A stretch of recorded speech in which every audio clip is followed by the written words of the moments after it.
We should be live right now with you guys. Hopefully. What's up, my man? Tony DENARO, the Massalorian, joining you guys tonight. Tony, how you doing, man? I love I'm the doing glasses. swell. I just want to say, though, that we have a big storm blowing through. Hopefully it doesn't kick me off. I got an alert on my phone. It said, warning, baseball size hail incoming. Oh, Whew. okay. All right. If, The big storm's not coming from south of the border. It's actually coming from the sky. yeah, if God decides to smite this stream tonight, you'll know what happened. We know why. All right. Well, hopefully you stay safe. I don't want you going down during the stream. As long as we can keep it up, that's going to be the big thing. If I can keep it up on my end, I'm not worried about Texas. You guys will survive anything, it seems like. I just need a good internet connection. Yes, sir. So how's everything going? Your weekend was good. I know you went to go see Dumb Money, I believe, on Friday, right? The 21st or 22nd, whatever, Thursday, I think. Yeah. Thursday. Took Scarlett, took my son, took his girlfriend, and we really enjoyed it, but it made me think a lot of things.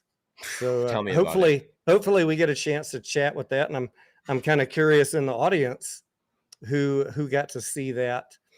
Just FYI, the actual release date of that movie is the 29th. So Correct. if you don't have it in your area, don't panic. I'm already seeing the tweets out there. AMC is suppressing this movie. Why? Why is Adam Aaron don't want us to see it? No, guys, it's not nationwide release yet. So this is the low budget way to build hype. Do a limited release, get people talking about it, and then they go wide on the 29th. Yes, and that is important when you're looking at, especially talking about the smaller numbers per screen. If you have less screens in a demographic area, but more people coming to them, then the numbers may look a little artificially overloaded, but they look good to the stock market and everybody else, right? So if we're seeing 8,000 a screen because we only got 12 of them, doesn't matter. It's all about what the look is and what the public perceives it as. Or an investor receives it as, right? So yeah, that is the way. Building hype, not spending a lot of money on advertising, right? Good word of mouth. It's all on social media mostly. I mean, they did do some promoting, but with the actor strike going on, they can't even go out and do a full tour. And they haven't been able to do like the radio shows. So this came out at a bad time. They can't do any promotion for it, right? The timing kind of sucks, unfortunately. Have you seen that the book author is like flooding Twitter trying to get, he's working his end to get the hype up? Is he? Yeah, he's doing book signings, and I saw he tweeted Elon Musk and maybe Dave Portnoy, saying, "Hey, have you seen this movie yet?" So he's putting him in his little bit. Good stuff. Good stuff. That's good to know. I was saying earlier, I was talking to one of the subscribers out there, and we were talking about the movies, and the shutdown from the actors and the writers, and saying, this would be a great time for any entity out there, any, someone who has cash laying around. With all these people out of work, you got unlimited amounts of talent out there, good talent that has maybe been deprived from the mainstream in Hollywood. And, if you can find some of that talent, which is why I'm glad AMC put out that call to arms to say, hey, if you've got a project, send it our way. If we can take $10 million of the money that we've raised so far through these, through the dilution and through these extra shares that, have been sent into the market, if we can pick up some of that money and, take 15 or 20 million into a film project and make 100 and make 120 or 150 million, like we've seen a lot of films do this year that were smaller budget, all word of mouth, all just social media advertising. That's a great way to produce more profitability for your company, right? So I'm glad they're getting on board with that. Yep. Scavenger, what's up? I see Berenson Running says, my thoughts on Finger. I did a community tab post, but we'll talk about Finger tonight or whatever stocks you want. I think my thoughts on Finger might surprise some of you. Regardless of what you've heard. Despite, how defensive people get when they read someone sharing due diligence, I think you might be surprised what I have to say about Finger. Let's let a few more people get in the chat. Yeah, I was gonna say we could say some more hellos and then come back around to that, right? We'll do a Gen Yep. Saki. Okay. You want to say hey to some people in your chat, and then Yeah, we I'll go got ahead. Max in the house. What's up, Maximus, Broke Ape, Jeff? Nothing but love. Hello, hello. Scavenger, we already said hello. Cheers, What's up, Scav. Scav? A beer to you, my friend. Sex Pistol 69. He wants to know, are we investing into Eight Fathers Casino? Hadn't heard about the casino, but I wish him luck. Diver Down Reefer, good evening. And let's see, Mr. Baglio. Do I like LRE IPO this week? I'm going to start doing some live streams talking about IPOs because those are fun to talk about. They are like a box of chocolates, but I am going to start doing some of the IPOs again with you guys just for fun because I'm watching them anyways. May as well turn the camera on. I'm still here every day with the Discord and trading. So why not? Why not do some IPOs with you guys? Maybe we'll make some money on some. There you go. And I did post some Chinese stock DD in the Discord also. And my other thoughts before I let Mass say his hellos is I kind of think that there's a decent chance that SQQQ could be a good play tomorrow. But make sure when you get up, you check, or maybe we'll check the futures later this evening. I haven't done that yet. Take it away, Mass. Get your hellos in. Alrighty, we've got Broke Ape already. MC was the first one in the chat tonight. What's going on, MC? Candace, how you doing tonight? Jesse Matthews, Tommy B. I will get back to you tomorrow, Tom. Jeff Scott, what is going on, Broke Ape? We said hey to already. One Speed Go, how you doing tonight?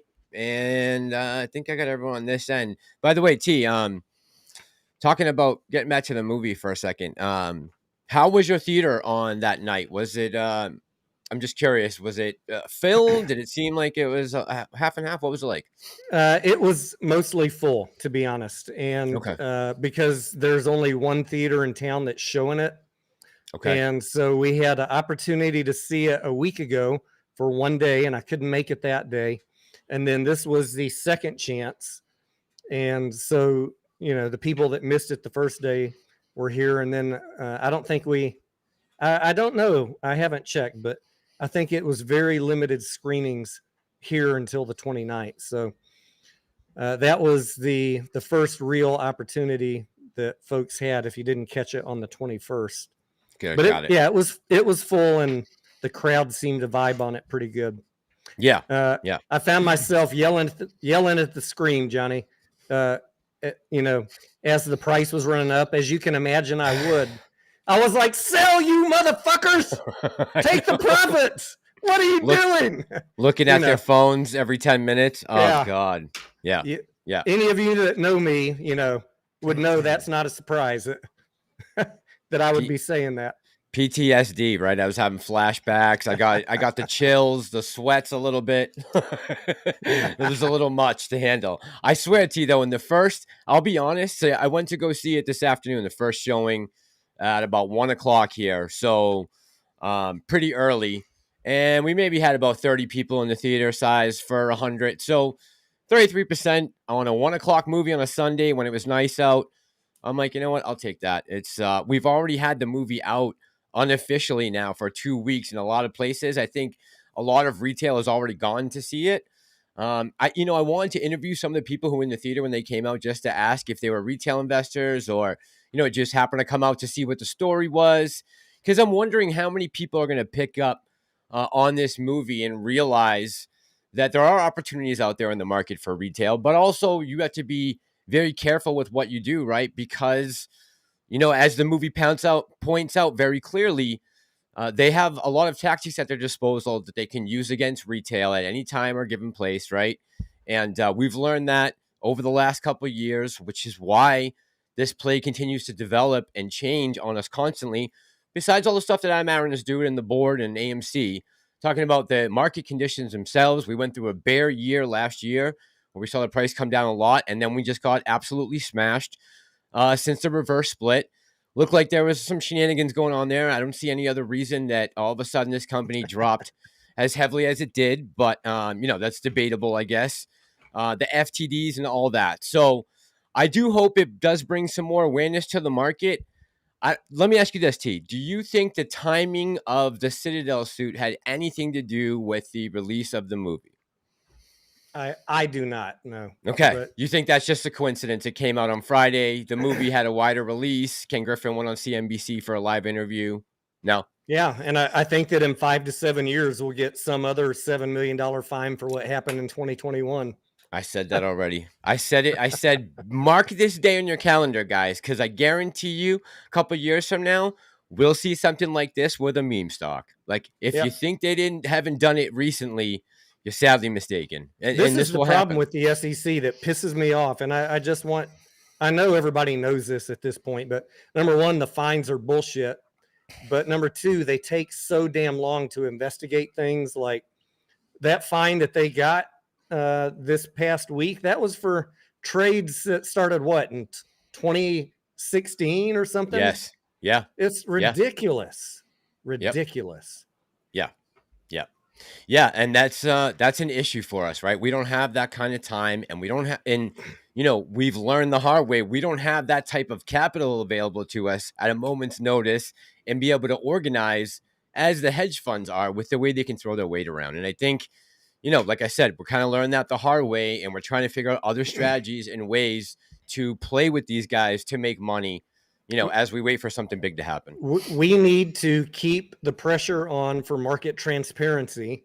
Everybody's doing the right thing, but if you think that the SEC or any congressman is coming running to your rescue next week, next month, next year, I would urge you to expand your timeline to something that's going to really piss you off, and then you might be in the ballpark. So you need to play things smart in the meantime. Absolutely. Let me just say real quick before she leaves, Mr. Heedy, want to pop in, say hello, love you. Miss you too, Mr. Heedy. Good to see you going over here, darling. Yeah, T, I agree with you 100% on that. And Super Steven just popped in and he said that the WGA and AMPTP have reached a temporary agreement to end the writer's strike. I was hoping that we would have that to talk about tonight. Good stuff. I haven't seen that That's headline awesome. yet, Steven, but thank you for that. Let me look that up real quick. I just have let's see, 1 hour ago, 19 minutes ago. Here we go. Deal. You want to read it real quick? Or yeah, let me see if I can share the screen with you guys real quick. Yep. Hang on. Let me draw this up. We can all read it. Yeah. All right. This is good news for us, man. And this was really worrying me.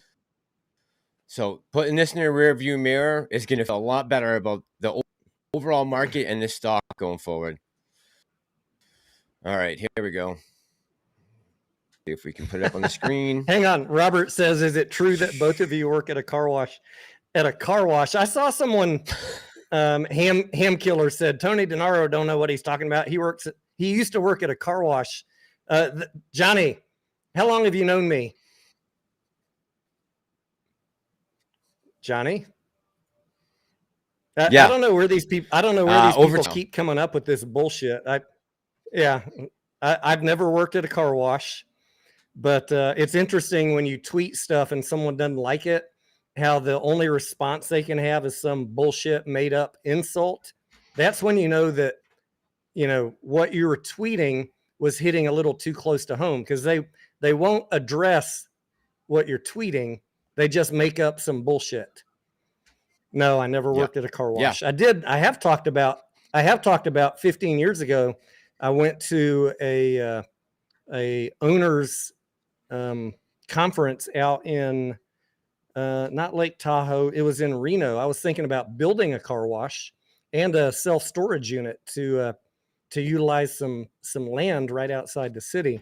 But ultimately, I ended up not doing that. No, I haven't been an employee anywhere in 20 years. And before that, I worked for a Fortune 100 company for 15 years. Talked about all this many times, you guys. Never worked for a car wash. No car wash. All right. Yeah, I don't have any history of car wash in my background, guys. Nothing. But one of my favorite shows was very highly focused on the car wash business, Breaking Bad. I did learn a lot about it during that show. But that's probably my closest association to a car wash. I'm not even getting a car washed right now.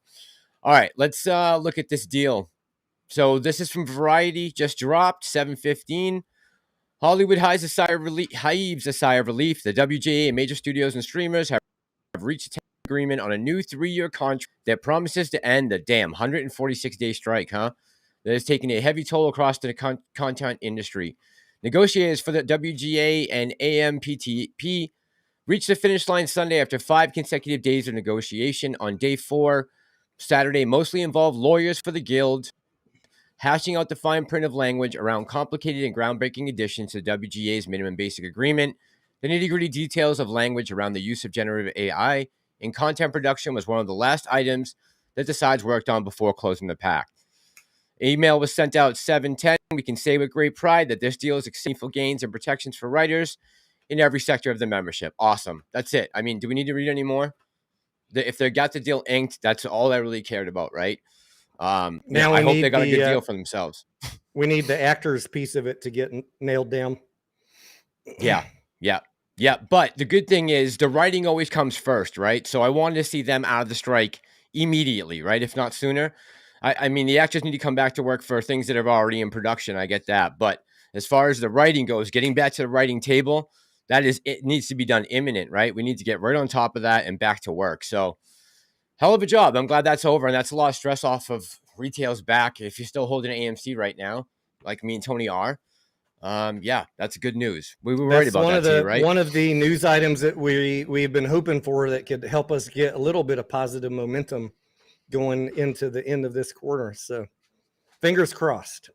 Yeah, good stuff. Good stuff. Let's see. So, all right, that is such a weight off of our shoulders, damn, because I was thinking going forward, the longest this continues to drag out, the more juicy of an opportunity shorts look at AMC and the other theater companies as far as their willingness to short them. If they have a feeling that they're going to see a downswing or a downtick in ticket sales and concessions and everything else that goes along with owning a theater stock, the longer that continued, the worse it would be for us. So I'm really glad that is out of the way. Excellent.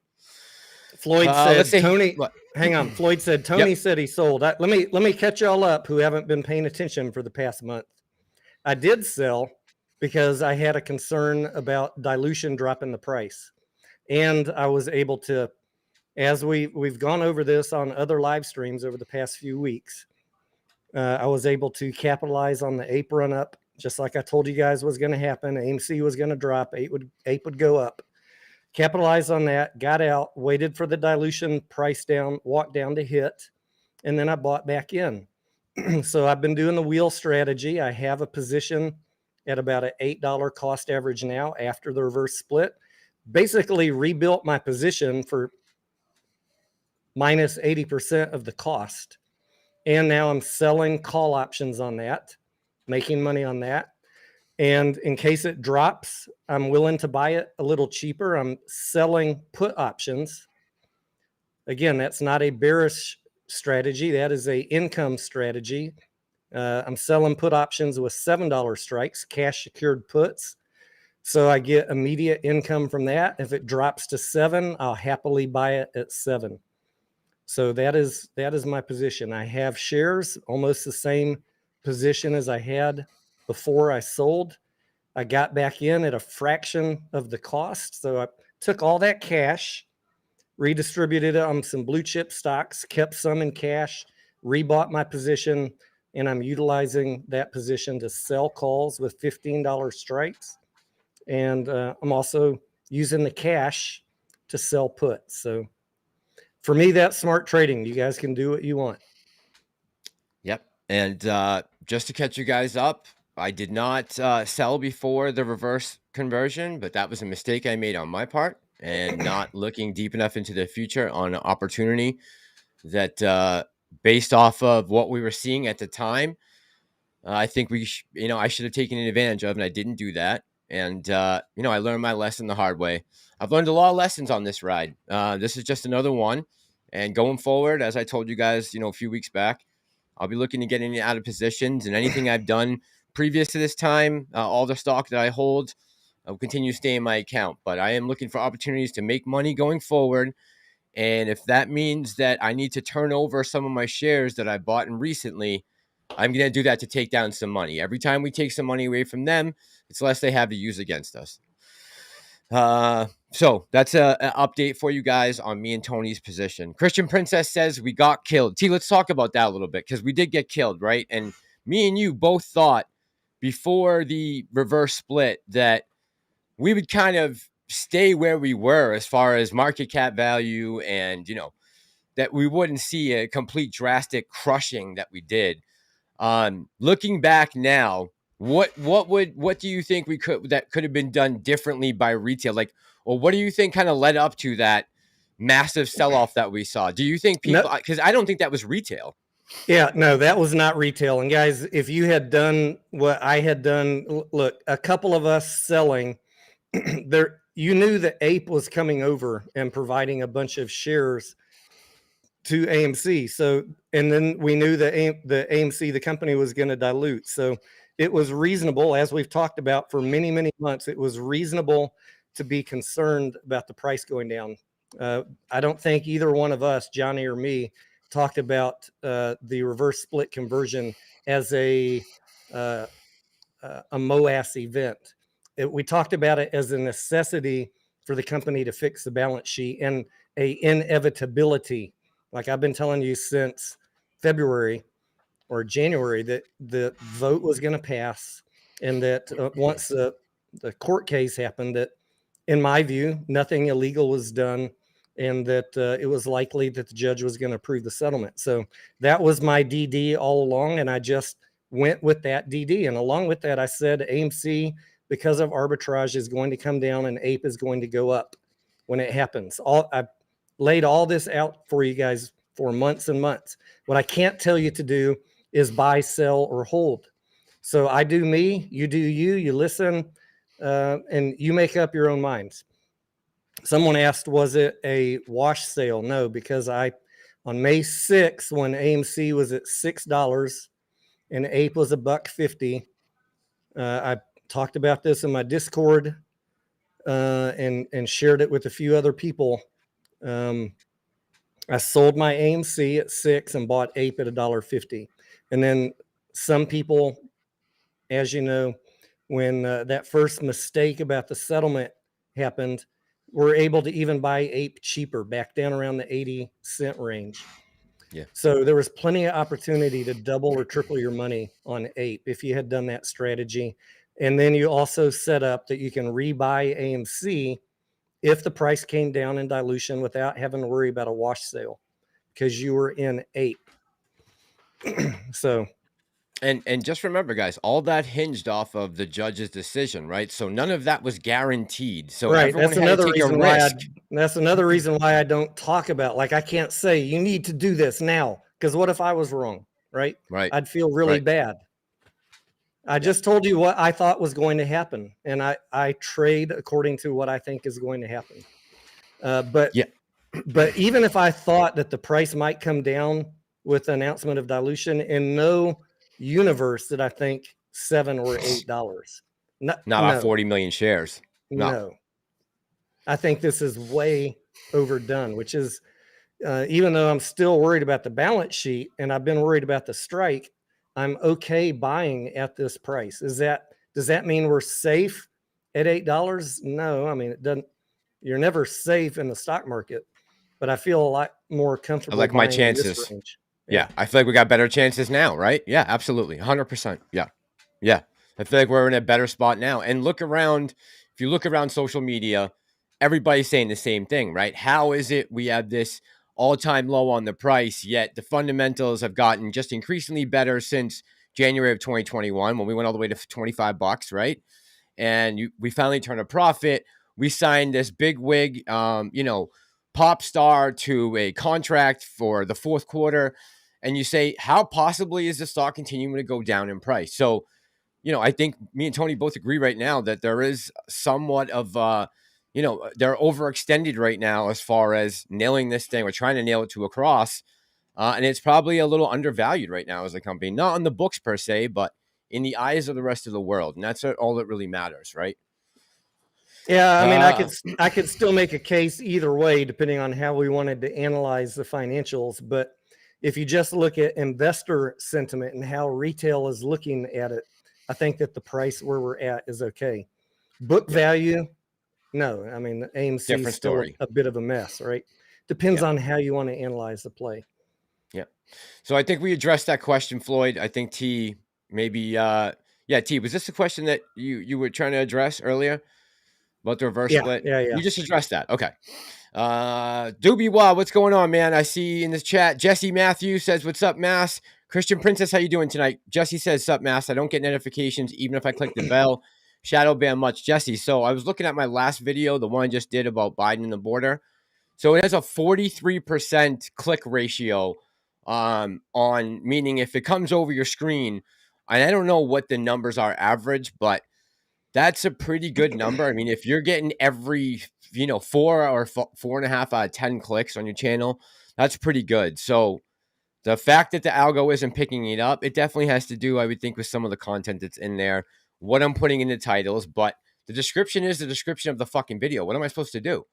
I'm not going to go in there and not write about what I'm talking about in the video. It makes no sense. I'll never get anyone to watch going that route. So, yeah, there's probably some shadow banning going on just because of the content, with especially the border being a very hot topic right now, and coming on the negative side of it. Although I don't know, it seems like there's a lot of people coming on the negative side of it all of a sudden in here in 2023 at the end of September. Uncle So Frank, yeah. Uncle Frank, we see you. We already brought up the press release. Everybody is very excited about the writer's strike being over. Hopefully, that'll give us some positive momentum in the next week. We need the actors piece of it to get resolved also. Yeah, I'm ready for that. I'm ready for the actors to come back And to the table too. to answer that clip you had up on the screen, Mass, from Floyd, I didn't answer about the is it going to affect a squeeze? I think that was the second part of his question. Guys, I only categorize potential squeezes as short interest being over 20%. So we're only at about 12. So I'm not categorizing AMC as a short squeeze play. But I have said that it can. I do feel like there's a little bit of oversold condition at this price, and that there can be some positive volatility on news. And there's definitely people shorting it during the day, and shorting it at these prices. So you can see, I'm in it expecting some good news pop. That's what I'm hoping for. Are we going to see a short squeeze to whatever price target you want to make up? I don't talk about price targets ever, but I'm not going to categorize any play on my channel as a short squeeze that's under 20% reported short interest. That's just me. You can think whatever you want. Don't get offended. But the numbers are coming up, so right, I'm They okay are with coming that. up. Yeah, We just found that out the other day, and we happened to pop in and check it out, and they're on a rise. So I'm it's all about 12% at this price. Like, I don't know what they're thinking. That's 12% that think the company's going bankrupt. Fuck them. Let's wreck that thesis. Yep. Scavenger says, "Hey, Mass, hopefully you can help. I made 2,000 last night trading NQ and FOMO'd all the money into Evergrande." Oh boy, nice one, Scavenger. Hey, by the way, T. Speaking of the fine, because we did say that you don't believe that it had anything to do with the movie. I mean, that's probably true. More than likely, they've had this in the pipes in the works for a long time. This fine that was coming. Do you want to talk about the fine compared? Because I've seen a lot of people complaining and saying that the fine is not acceptable considering the amount of money that Citadel makes. Now, I bet they made more interest from having that cash in the bank from all those, fraudulent trades they did than that fine amounted to. It's just pitiful. I know. It's aggravating. But I know. What is me railing against the wind going to do about that? Nothing. Nothing. We know that the fines are a joke. This is par for the course, right? Do you want to real quick? You want me to pull up that video and we'll just watch it real quick about what? So, guys, this video is a conversation that took place back in May of 2021. It was on Dave Lauer's channel, and Wes Christian is talking about 2004 and Reg Show, exactly what Citadel is being accused of doing right now, and apparently they've owned up to it since they've accepted the fine and paid it. He's kind of basically explaining how this came to the attention of the SEC, a little bit of a backstory, and then what exactly is going on. So let's play that real quick, and then we'll come back and talk about it. I'm gonna cross my fingers that we don't tank your stream. Let's do it. Everybody cross your fingers, please. Please, please. All right. Here we go here. Oh, boy. Come on, baby. I have faith in you.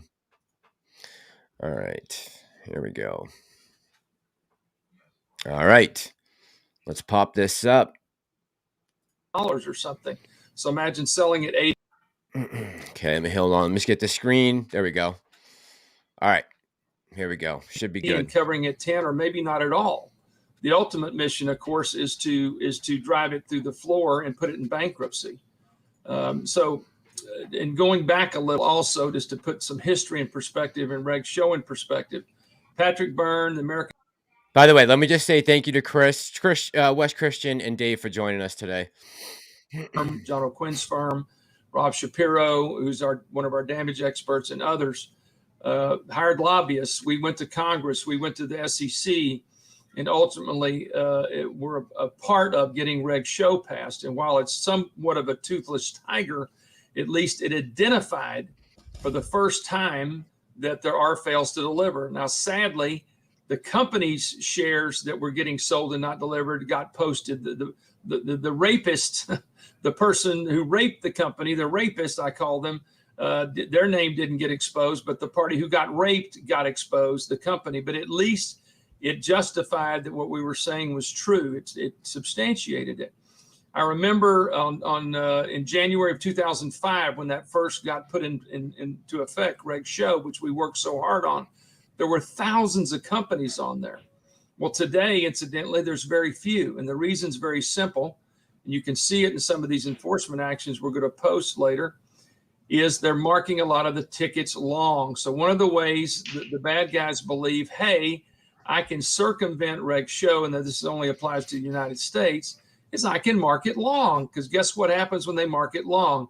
It doesn't go in short interest, which incidentally, ladies and gentlemen, means that the reported short interest is garbage in many cases. Why? Because all the shares that were marked long.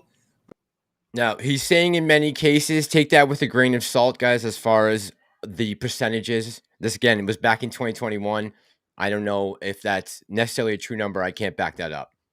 So failed to deliver in various different ways aren't reported in your short interest. So in most cases we've done, the short interest is 50% to sometimes 150% more than what's reported by the SEC, which of course is reported every 2 weeks. So yeah, and that's not a controversial statement either. You know, I was involved in a case in which the rebuttal of our report was them attempting to say, oh, but you know, we looked, they signed an affidavit. We looked through our marking system and we were not selling short. And our simple response was, go search FINRA broker check, and you will be overwhelmed by the number of fines that result from mismarking these orders. Yeah, I think the number of fines, which is in that list, it's about 2 or 3 years old because it's a big effort to update it. The list that I sent over to you, Dave, I think is over 500 or 600 million. But again, it's just a cost of doing business. I mean, it's like Merrill got fined a couple years ago for using the cash account shares of their customers worldwide for their own proprietary trading. Okay. I think they fined them 450 million or something like that. Well, you know, my dad, you know, who was a rancher and a pilot, you know, said if somebody's making that much money, they're screwing somebody. Okay, so the bottom line is you can't pay that kind of fine unless you're making enormous amounts of money, which of course is what they did. So from there, so very prescient words, right? Yeah. You know, I think, not to say that this this suit that was brought on to Citadel has anything to do with AMC or GME, right? Because we don't know the dates. They did talk about it. I think that there was a time period that they were fining them for. I'm not sure if it's in the SEC paperwork. Did they show a time in here? No, I don't think they gave a time frame. So it says over a 5-year period, but they don't list the time period on the press release. Have you seen anything, T, about when it went down? When they were for some reason it was, maybe I just created my own time frame, but I was thinking it was 2016 to 2021. That's what I thought. 2015 to 2020. That's what I thought. Yeah, somewhere right before all the shenanigans happened in 2020, January 2021. That's what I thought I saw. But I don't see it here in the press release. But that doesn't mean that it's not in the So in the just suit. just to clarify and expand on what Wes Christian said, like, I don't think anybody that is watching, or very few, would argue that there's manipulation, including myself, manipulation, misreporting, malfeasance, and all of that, right? That's why a lot of us are in these plays. But I guess my caution to everybody is, don't go broke waiting on the SEC to suss these guys out. So if you do that, if you decide to stay in a play waiting on all of this stuff to be revealed, that's fine with me, and that's certainly your choice, as long as you're okay with it and you're not blaming the CEOs or anybody else. You know, make your own conscious choice, and you know, do whatever feels right to you. But in a lot of plays, BBBY, MMTLP, you know, all of these ones that I've talked about over the years, I think there's opportunities to get out with your money and not ride stuff down to zero, waiting on the law, the sheriff, to come to your rescue. You have to trade smart in all of these plays. And if you don't want to, if you want to ride something down to zero to take a stance, I'm okay with that. But just take ownership of it yourself. That was your choice. Good points. Good points. 100%. T, this is from Adam Aaron. This is his tweet. Just came up a few minutes ago. An announced deal ends the 5-month-long writer's strike pending an affirmative union member vote. Directors and writers' contracts now behind us. Only the Screen Actors Guild left to go. The world's movie theaters can celebrate extremely good news that progress is being made. Back to work is the sticker here. All right, so we got a tweet from AA, and we got man, a lot going on this weekend with the theaters and the market itself, huh? I was reading some comments. What did AA say? He said, an announced deal ends the 5-month-long writer's strike pending an affirmative union member vote. Directors and writers' contracts now behind us. Only the Screen Actors Guild left to go. The world's movie theaters can celebrate extremely good news that progress is being made. He's got a little sticker here that says back to work. All right. A little sticky tab. So Marco is saying writer's strike over. Yeah. Adrian chip in here. Grandpa Barney, how you doing today, Grandpa Barney? Says tentative agreement reached. Domrick says to the moon. All right, let's talk a little bit about To the Moon, because now that we're talking about the writers and actors getting back to work, let's talk about Dumb Money a little bit. What was your takeaway from them? If you had to give one person a takeaway coming out of the theater, what would be your, okay, here's my take on Dumb Money. It was an excellently directed story. It was terrible, had the acting. What would you give it just overall? Forget the market part. Just as it's hard for me, you know, because I watched the whole GameStop thing. That's what got me interested in AMC. And I wish I had lived through trading the GameStop piece. I obviously was watching it, sitting here every day, and kind of, you know, being my more conservative self, never saw it going to where it was going. But I wasn't involved with Reddit or watching Roaring Kitty at that time. But when I saw it run up to 400, of course, that got my attention, and I started paying more attention to the inner workings of retail traders and Reddit and all that. I think, you know, as a history lesson, it's a great film to watch. Just the whole directing, the acting, all of it. It's a great movie, even if you didn't know what was going on. But it's hard for me to, having lived through the last 2.5, 3 years, to not have some connection to that movie and view it impartially. I think if you weren't involved with this, you might be sitting in the audience saying, why the fuck didn't these guys sell? If you've if you've lived the past couple of years, you get it a lot more. But I want to say one other thing, and maybe we can talk about this for a second. I want to talk about how Roaring Kitty analyzed GameStop. Yeah, let's get into because that. I analyze a lot of plays the same way, and I get a lot of shit for it. And I wonder, if he was here saying the same things now that he said back in 2019, 2020, if he would, be forced off the reservation because he wasn't pushing all of these conspiracy theories. Like, his analysis on GameStop was that it was fundamentally undervalued based on how he looked at the company, which he had spreadsheets full of financials and ratios, the same shit I do.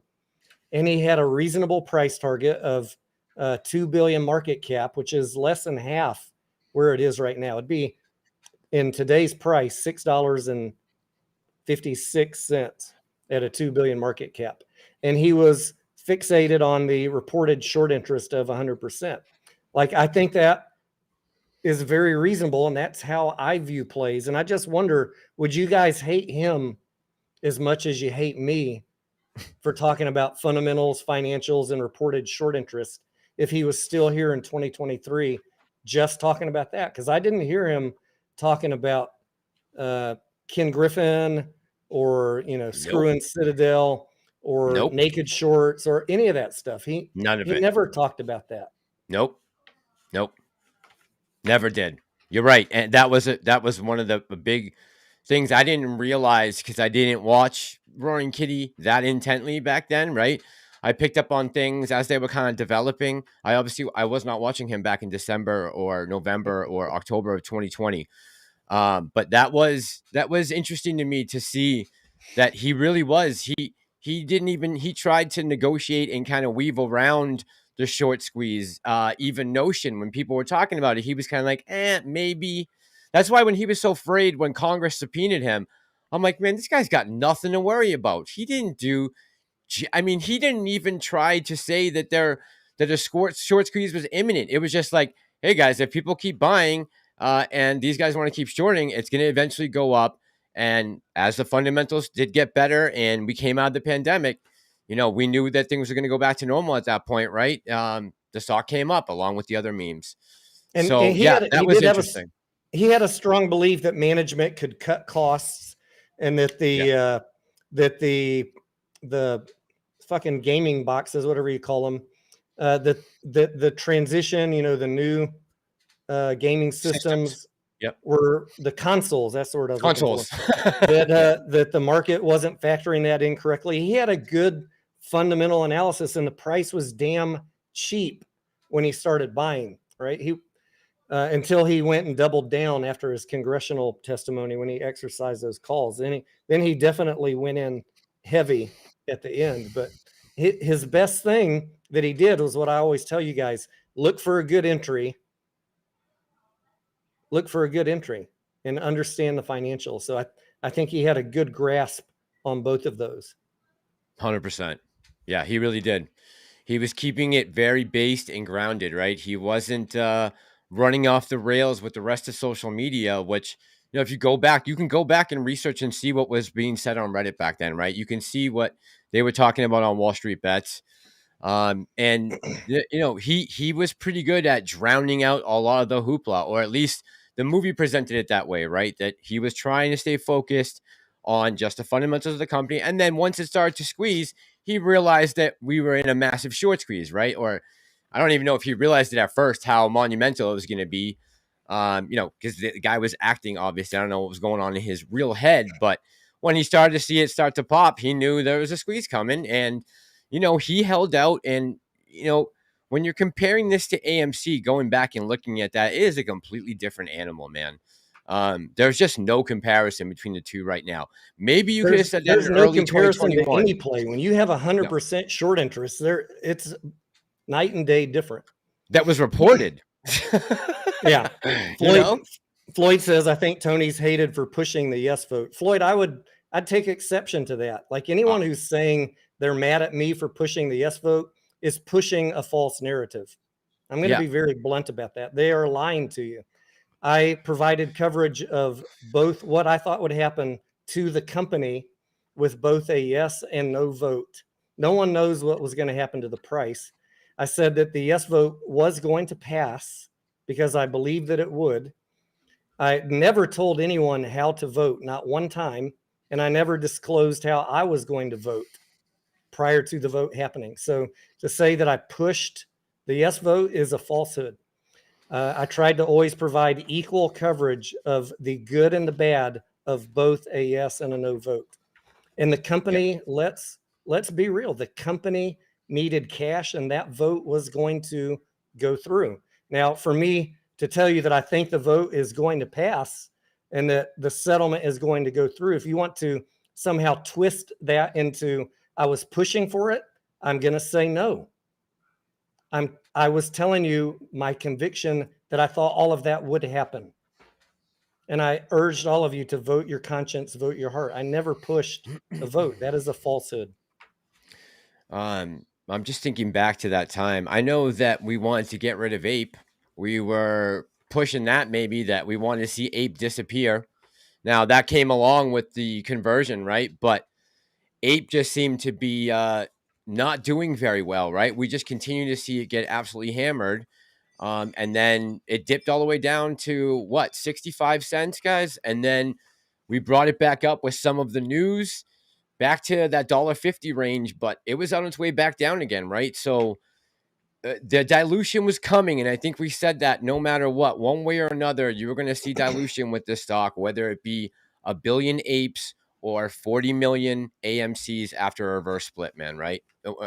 That's all we really said beforehand. And again, me and Tony, we don't put a non-financial advice thing in the beginning of our videos because we're never giving financial advice. Like, we're trying to state facts and give you guys news and speculation on numbers and fundamentals and how they could improve if you look back historically year over year and, doing some analysis on charts, which we don't even do that much because this play is so different. AMC is so different than any other ticker out there, really, besides, its cousins in the meme area. I think it was important for you guys to know that I thought that the yes vote was likely to go through and that the settlement was likely to go through, so that, if you believed that, which many people didn't, that you could get on the right side of the trade. And the people who didn't believe that, who fought it all the way along, a lot of them are really mad right now, but I blame that on their own belief system, their own due diligence, which did not allow them to see the right way to get on the Ape versus AMC part of the trade.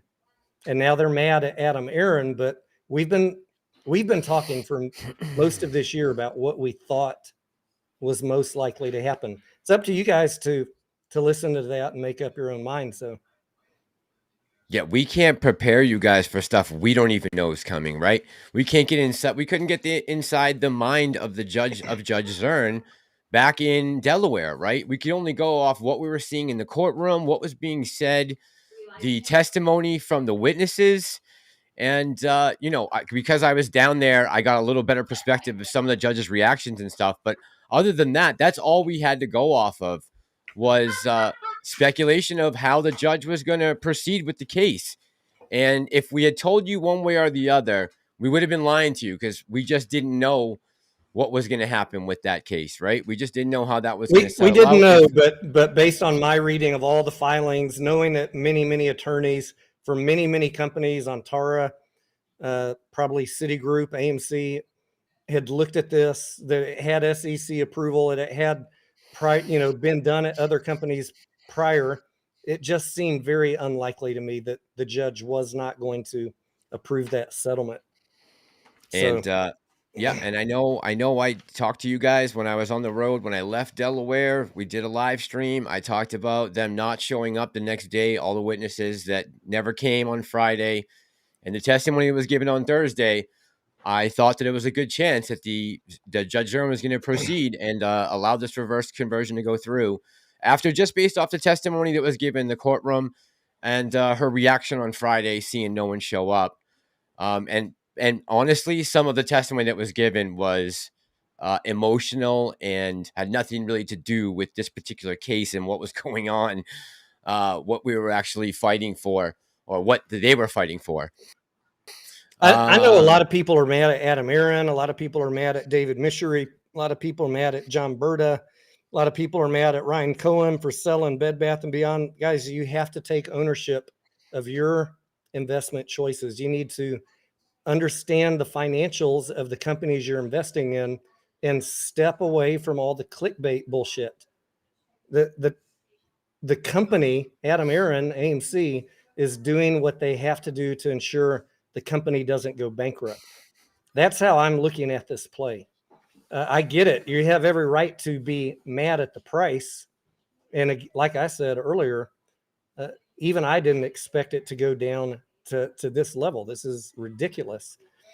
But companies are going to do what they need to do. And if you're investing in companies that are losing money and burning cash, you're going to be diluted. It's just, if you hold on to them long enough, it's inevitable. That's why I want you to subscribe to the channel, watch the videos, learn how to read financial statements, and reject people that tell you that that is not important. I know you didn't get into it for a fundamental play. I did not either, but we're None not of us in did. 2021 and we don't have $1.8 billion in cash on the balance sheet. You need to fucking pay attention to the financial statements. I will help you. Yeah.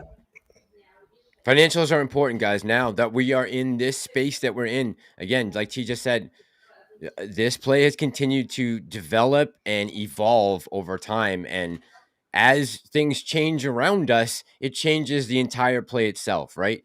Depending on what way the market is going at every given day can have an effect on the price action. I mean, it's when companies get low on cash, they start doing a lot of things that you're not going to like. And that, to look desperate. Yeah. I mean, it's going to be dilution or more debt, and both are going to be bad for you. We see this play out time after time after time. And it's not just AMC. It's hundreds of companies that are negative revenue make these choices every single week.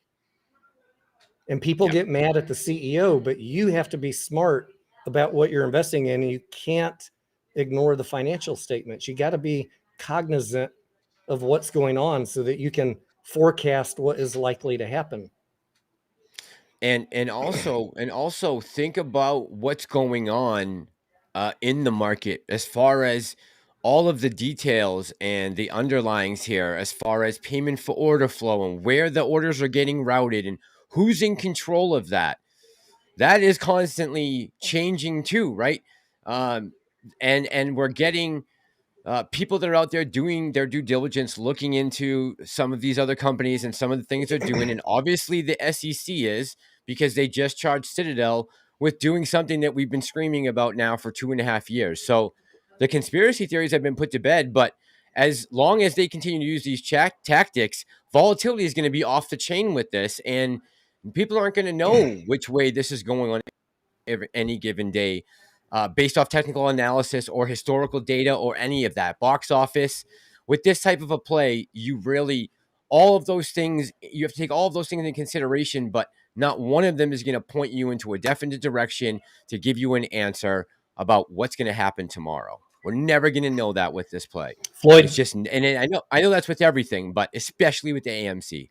Floyd says that if it runs up, he's going to dilute again. I 100% agree with you, Floyd. And I want you guys to hear what I'm saying now and what Floyd just said. If it runs up, he's going to dilute again. Hear what I'm saying. This company needs cash. The balance sheet is a fucking train wreck. They've got $3 billion in debt. coming due in 2026. They need to fix the balance sheet. The only thing this company is worried about is fixing the balance sheet, and there will be more dilution. Nelson says, Tony, why did you want the yes vote so bad to go through? Did you have more ape than AMC? Can I answer this? Actually, go ahead. Go ahead. Go ahead. He's a question for you. Go ahead. It's funny because at the time that everyone was saying, "Oh, Tony's ape heavy," I had equal amount of both, right? I know. Prior to May 6th.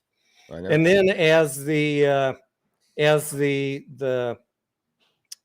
discovery documents came out, thank you to the no voters that got the discovery documents posted. As the discovery documents came out and we read through all of those, it became very apparent to me what the company was trying to do, and and I did not see, in my view, any illegality in what had happened. Was it going to potentially be bad for the price? Yes. But was it illegal? No. So on May 6th, around that time, only maybe a week after I made my ape heavy video, I think right before that, I had just said I was not ape heavy, and I wasn't.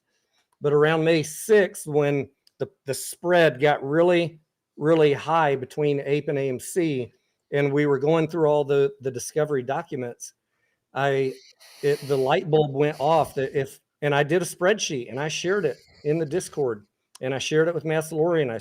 It was shared with KC Shaw. It was shared with a lot of people. Some opted not to talk about it. Some opted to look at it and do nothing. And some opted to make a gamble, right? Because we didn't know for sure what was going to happen. But that spreadsheet showed with math that if you held AMC all the way through, that you were likely going to get wrecked if everything played out the way that we thought. So on May 6th, when AMC was $6 and ape was $1.50, on that day, I sold all my AMC and moved all that money into ape because I didn't want to ride AMC down anymore. And it only went lower than that, except for that one day where it popped up to $8. And I wanted to be positioned for what I thought was going to happen, that the settlement would be approved, and that yes, I lost money selling my AMC for $6, but I didn't want to write it down more. That's cutting your losses. You have to do that with trading sometimes. And I recouped that when ape went up to 225. So hopefully that answered your question. Yeah, I mean, when we were talking about it, you were ape heavy. Yes. What I remember was at that time when we were discussing that, you were not ape heavy at all. You had still the equal amount of shares, I'm pretty sure. Like you said, we waited for discovery to come out. Then we talked about what was being said in the courtroom. All those things played on our emotions in order to get us to react in one way or another, whether you decided to hold and do nothing like I did, or like Tony did. He chose to flip his shares, right? Which in the end was, and whether that was because, but it was still a gamble, right? Like it was a gamble, right? But it was still a gamble. That's why I don't, that's why I didn't like say, oh, by the way, I'm selling all my AMC and moving it to ape, because what if I'm fucking wrong? Then everyone's going to want me. They're going to want my head on a platter for telling them to do something that didn't work out. I don't want that responsibility. I just share the DD. I don't do buy, sell, hold shit. Or imagine if the judge turned it down and everyone went in ape heavy because you told them to, and now they're holding all this ape that's constantly falling on them. Yeah, they'd be like, "What the fuck, I could have been absolutely wrecked if the judge didn't end up doing what I thought she would do." Michael says excuses. Super Steven says, and this is true, guys. This is 100% true. Fact checked. I personally emailed Massalorian the day I went in all on ape. It was a gamble, but I was right. That is 100% true, man. I had a chance to make the call just like all these guys did, and I made a bad choice, right? And that is sometimes the licks that you take in this gamble. Every day is a gamble. And there was a good chance I thought that could happen, but my perspective said, well, there's no way they're going to trash it as hard as they actually have. So I was wrong in that. Had I known that they would come down this far after the reverse split, I would have been fucking gonzo, right? But I didn't expect that to happen. I thought, okay, I can just hold my shares. I'll still be safe. Either way, it won't make that much of a difference. The stock price will bounce up. We'll be somewhere where we should be. Ape will be gone, and I won't have to worry about it too much. But that was a bad call, Ripley. Bad call, right? It's a bad call. Even in my own Discord where I posted the math and the spreadsheet, I just posted it basically with no comment and said, you guys, you ought to look at these different scenarios and ask questions. I was not in there telling anybody, you need to sell your AMC. Like, I don't do that. You can't. I don't. You can't. No, I can't be responsible for telling people what to do. I present the DD, the same stuff that I talked to you guys about here. Michael goes from excuses to BBYQ is the play. Anya says, so glad I listened to the Discord. Yeah, T, I mean, again, if she had changed her mind, then everyone would be getting tagged with ape until a new suit was, or something was brought forth that was going to fix that conversion split, right? I mean, it could have got hammered. You just don't know. And I made a bad call, and I got to live with that. But as far as like my loyalty to the community or anything like that, you can't be questioned because I just didn't know far ahead of time how this was going to play out. I couldn't possibly tell you that. Another reason why we don't do not financial advice disclaimers before our live streams is we're not in here giving financial advice.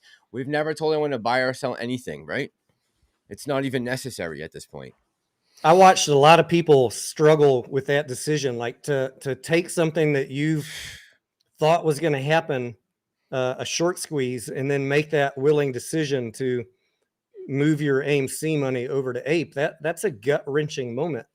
But I believe in math, and I believed in my own DD what was likely to happen. It still was gut wrenching. Yeah. It doesn't feel good. What if I was wrong? I would have been wiped out. Yeah. If Ape went, if the settlement was not approved and Ape crashed, I would have been wiped out.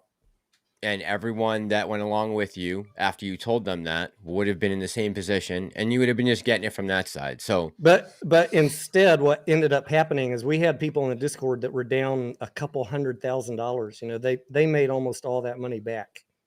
Yep, that was a big help to a lot of people, right? Who and look, there's going to be opportunities to make money in the future, guys. There's going to be always, the market's going to be there. Now, I'll say for myself, T, and just going back to the movie, because I didn't really talk about what I thought about it, but it honestly, in the first 15 minutes, I almost walked out of the theater. Like when I saw Cohen and them getting stretched, and the running around, and Plotkin just with his laissez-faire attitude about how heavy they were shorting on GameStop, like the whole thing to me, and after seeing how they were able to, and knowing how they maneuver things behind the scenes as well as we do compared to just a regular moviegoer, right? It made me upset, and it again, because it's true. That's how they think about us. I know. I was a little sick to my stomach in that part too. Like, these motherfuckers, like, this is really how they talk about retail traders. Like, they have, but Plotkin, he was a little too cocky. He got a little too over the skis on his shorting, and he got what he deserved. Yeah, and he got bailed out, but I mean, eventually he went. Yeah, just a fucking phone call. He can borrow $3 billion from either guy was ready to give it to him. Griffin, he went to Griffin and Cohen, and they're fighting over who's gonna. It's like bail him out. It's crazy. I mean, you would just never see that happen in anywhere else except in the financial world. Just shows you how crooked they are behind closed doors. That really upset me. And the other thing that I thought that I took away from the movie was, this is, and they said it at the end, like this is, and it was fortified by the press release from the SEC on Friday. This shit is still going on, and I can't point to it in AMC and we're going to talk about Finger in a little bit, or any of these other stocks, that everyone's involved with now. But man, I just, I've lost a lot of faith in the market and over the last couple of years. And again, I don't think it's getting fixed anytime soon, because if they really expose the market for what's going on, it would chase away everyone and their mother. And they can't afford to do that right now in the midst of 40-year highs in inflation and an 8% interest rate and everything else that's going on, a collapsing housing market.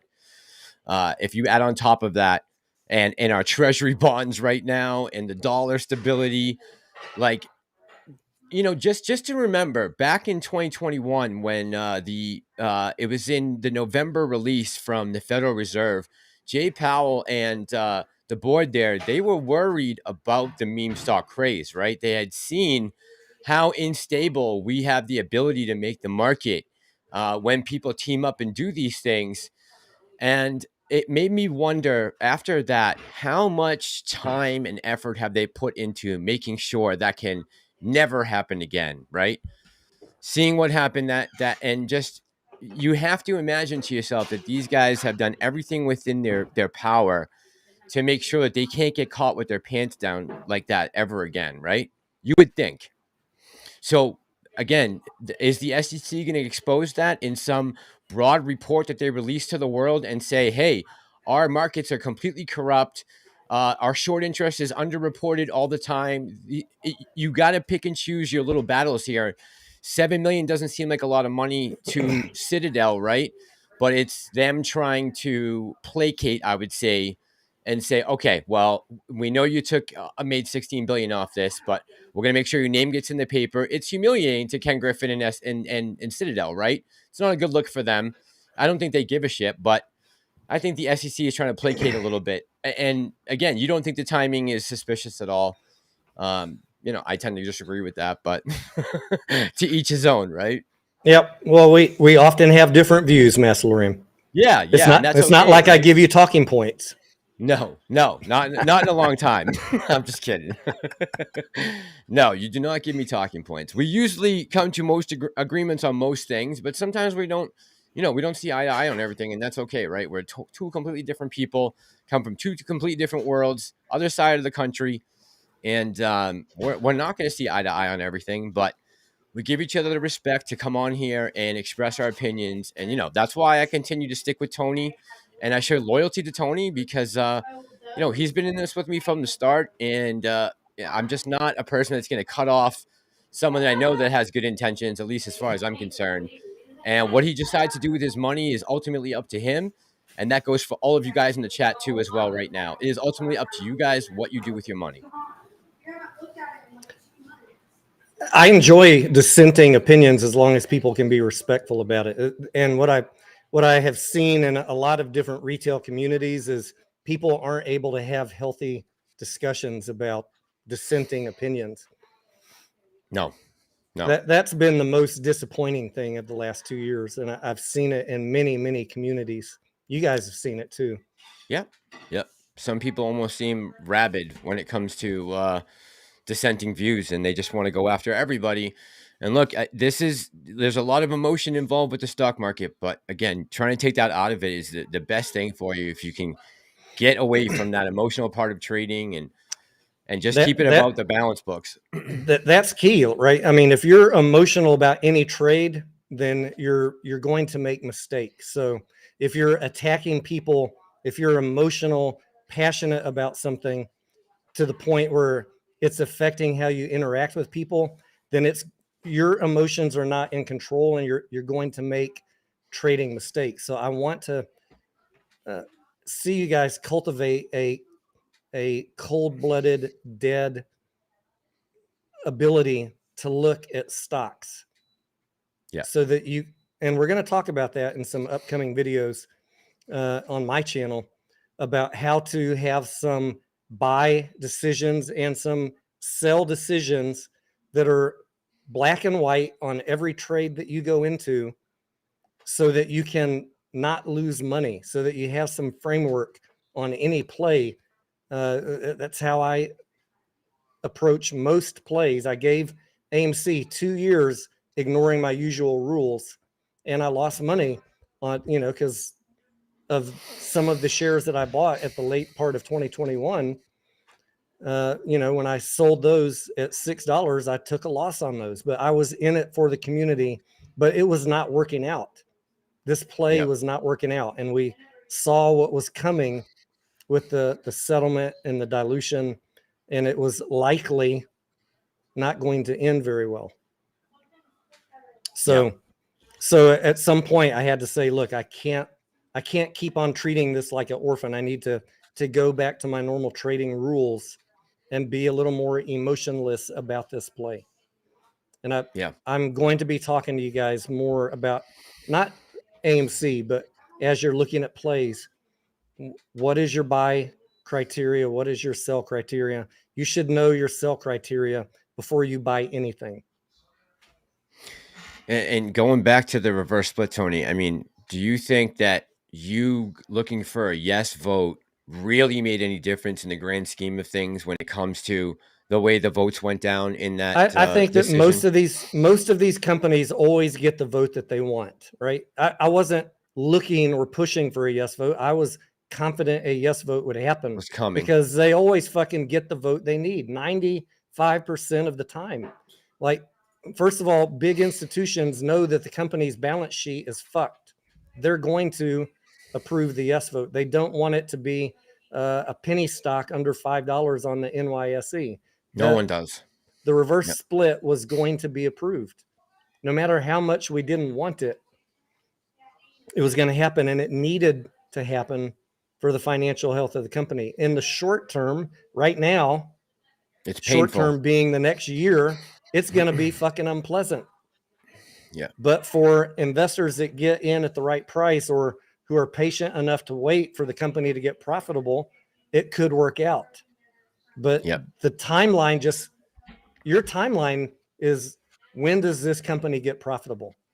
What are they telling you? What's AMC saying, Mass? 2025, 2025. Yeah. Yes. Yeah. Go buy the fucking 10 Qs. Go buy what they're telling you. Quit creating your own narrative. The best information you can get is what the company's telling you. And a lot of people push back. Oh, they want us to sell. I don't do that with any stock. I take them at their word. And I think that looking at the box office forecast, that's a reasonable timeline, 2025. If we're really lucky, maybe we'll make some profits in 2024 quarters. Think about some of the decisions that we decided to make. We decided to watch the CEO sell off of his shares and not take a hint from that for the end of 2020. That's another rule that should not be violated. If you see insiders selling, and I think I probably, ignored it back in 2021 when AMC insider sold, I'm not going to fucking do that again. Yeah. And I have often sell stocks when I see insiders selling at a run up. Even if I like the stock, if they're selling, I'm paying attention to it, and I'll happily rebuy it after it comes back down. And I should have done that with AMC back in 2021. That is a new immutable rule on this channel. If insiders are selling, you better fucking pay attention. How many people did I have to argue with for weeks when Ryan Cohen sold Bed Bath & Beyond a year ago? A bunch. But, I had absolute luck that I had sold my call options the day of Ryan Cohen's announcement. After hours, I had just sold call options on BBBY as it ran up to $30, and I never looked back. Like, once they sell, you ought to be fucking paying attention. Yeah. And for those that asking, what do I think of BBBY? I was out of that play at $30, and I've been negative on it based on the financial statements and everything, the dilution, the convertibles. There was zero chance. That company had zero chance. Now in the bankruptcy, all the assets have been sold off. It will be completely dead in about a week. Yep. I love the entertainment from PP Seeds. I have nothing bad to say about him, but I feel bad that for people that are creating their own narrative. They're reading the same documents I'm reading, and they're like, but what if, but what if, but what if? Okay. I mean, that's your choice. I'm not gonna crucify you for making your choice, but I don't agree with it. I'm looking at it just black and white. Hey, can y'all keep it down? Scarlett. You know, we did a lot of unorthodox things over the last 2.5 years that typically we would shy away from. And that is a fact that I have to live with every day, right? There are many unorthodox things we'd said. So did. And now looking forward into the future, right? Because someone said, why y'all talking about the past, talk about the future. Be wary of what's going on, guys, and really stay on top of everything. Know the facts of what the chances are of hitting certain numbers for quarters, and know what that bottom line might do the price action on a run up or the opposite, right? Really staying on top of this and making sure that the next time there's an opportunity to make money, don't be like me and be smart about it and get your attendees, right? I mean, they kept showing attendees in the movie, and you know, every time they would show a shot of them checking their phones, I was seriously, it was like flashbacks when I was going back to checking my account, right? All the times that when it was running, and you know, there was a lot of opportunities that I could have pushed the sell button and I didn't, and still I'm here holding this long, and nothing has worked out so far. Again, that's why Tony and myself, as far as more recently, have been talking about just taking profits when you can, right? I mean, certainly you can always wait for that one massive squeeze and or some type of and let's talk about that real quick before finger tea, because I see a lot of people on social media still talking about you know, margin calls that are coming, and now that the collapses are here, or it's upon us. Apparently, it's, you know, everyone said it's going to be tomorrow, the next day. The collapse of the market is going to force everybody to close their short positions, squeeze their favorite stock. Yes. Yeah. That, Well, remember, I mean, 12% short interest right now. Let's be real. All hedge funds have hedging for a market crash. You can go in and look at the 13Fs and look at their calls and puts. You can see what they're hedged for. I don't. That's not a talking point that I talk about on my channel. That if the market crashes, hedgies are fucked. If the market crashes, they're going to do just fine on their puts. And in my belief, and every fucking stock is going to get obliterated. Yeah, there's going to be no rest for the weary at that point. That's what I think. That's what I think. Yeah, we got to be careful with that language, guys. Be careful with that.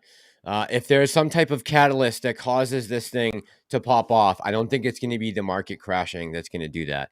And again, you know, as I was saying earlier, that article that they wrote back in 2021, at the end of 2021, that Jay Powell and the Fed wrote about, you know, we do have that ability to cause those massive squeezes, right? And those massive moves. We've done it with other smaller cap stocks, not me personally, but you've seen it happen out in the retail market, right? You've seen stocks run 1,000, 2,000%. We saw it with GME and AMC. So it's not like we can't get back to focused on that. But as far as this just willy-nilly being able to happen in today's market with some of the tools that we know that they're using, I mean, do you guys believe that that was an honest mistake by Citadel in the way they were marking things? It could be, I guess. Maybe it was an honest mistake, but you're telling me everything else was correct except for that? That's the only thing that didn't work in the algo when you were making these decisions. Okay, I guess that's possible. I don't know. I don't know if I believe that.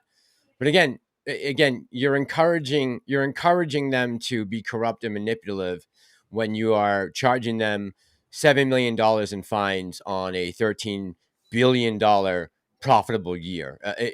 It's pennies on the dollar, less than pennies on the dollar.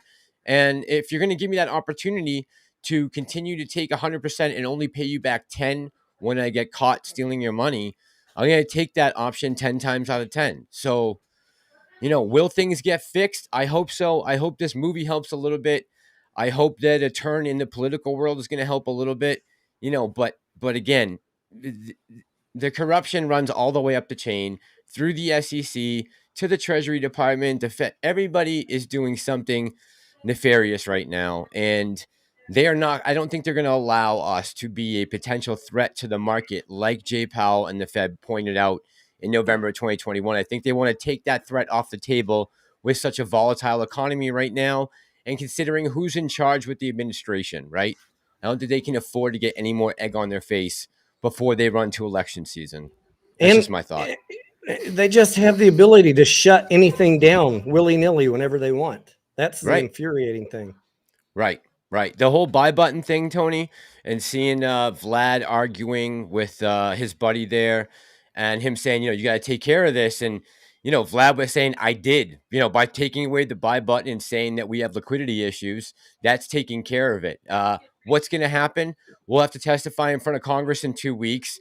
And we will have, people who have donated heavily to our campaigns, like Ken Griffin, who's given money to both sides of the aisle, right? And we have both sides of the aisle in there testifying or questioning him, right? And I'm sure they weren't going to, looking back at it now, I realize how manipulated our government is, considering lobbyists and who is paying to campaign them and get them into their seats of power.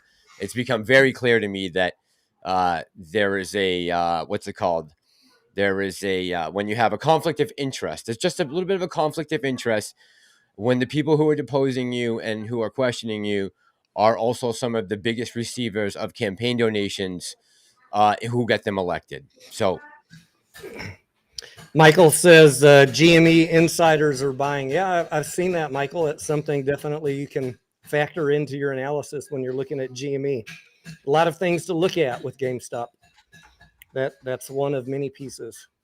Hey, did you see Jim Cramer getting questioned about BBBY? Have you seen that? Yeah, I did watch that video. I tweeted to Kais Malej. I said, you should have had him sign one of those bottles. Congrats on the BBBY squeeze, just in case. If it happens, that'd be funny to have his signature. if in a week something happens that we're not expecting, it would have been funny if Kai's already had the signed bottle. Yeah, right. You want to play it? I'm going to play it real quick. It was pretty funny. I think I have it on Twitter right now.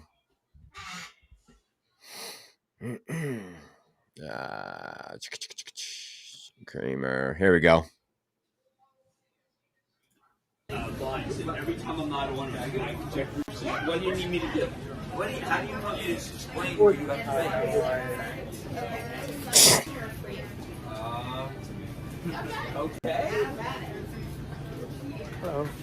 I need 2, please. Sure. You want to try some? Yeah. Would you like to try the Toba? Which one is the better? I think this is This better. one? That's just a personal thing. Hey, Kramer's brand here, or is he just promoting this booze? I haven't been paying attention to know which one of those it is. I don't know. It's one or the other. Oh, okay. Hey, Jennifer, thank you for stopping in. No, that's good. I'm gonna be driving, so I don't want to drive. Can I have 2 and I have them signed by Jim Cramer? Black bottles Yes, or please. one? First one. There we go. Sure. Ew, nice to meet you. I need 2 signed. Please. Sure. And who should I make? So, first one, congratulations. Oh. The congratulations on the baby was a little cringe, knowing that Kais had called the hospital posing as Ryan Cohen on your new baby. Oh, to really? check that on true? the baby. Yeah.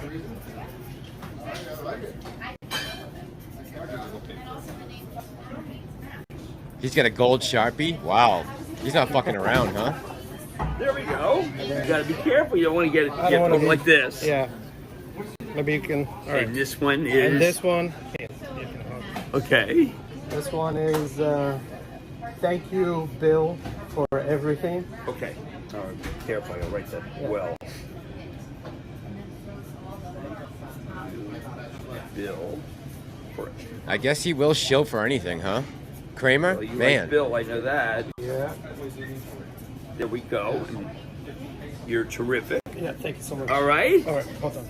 And maybe we can get some pictures, Lisa. That's fine. Oh, you got it? Yeah, The I movie's got it. good enough? Can we add here? Where's the name? I'll hold it.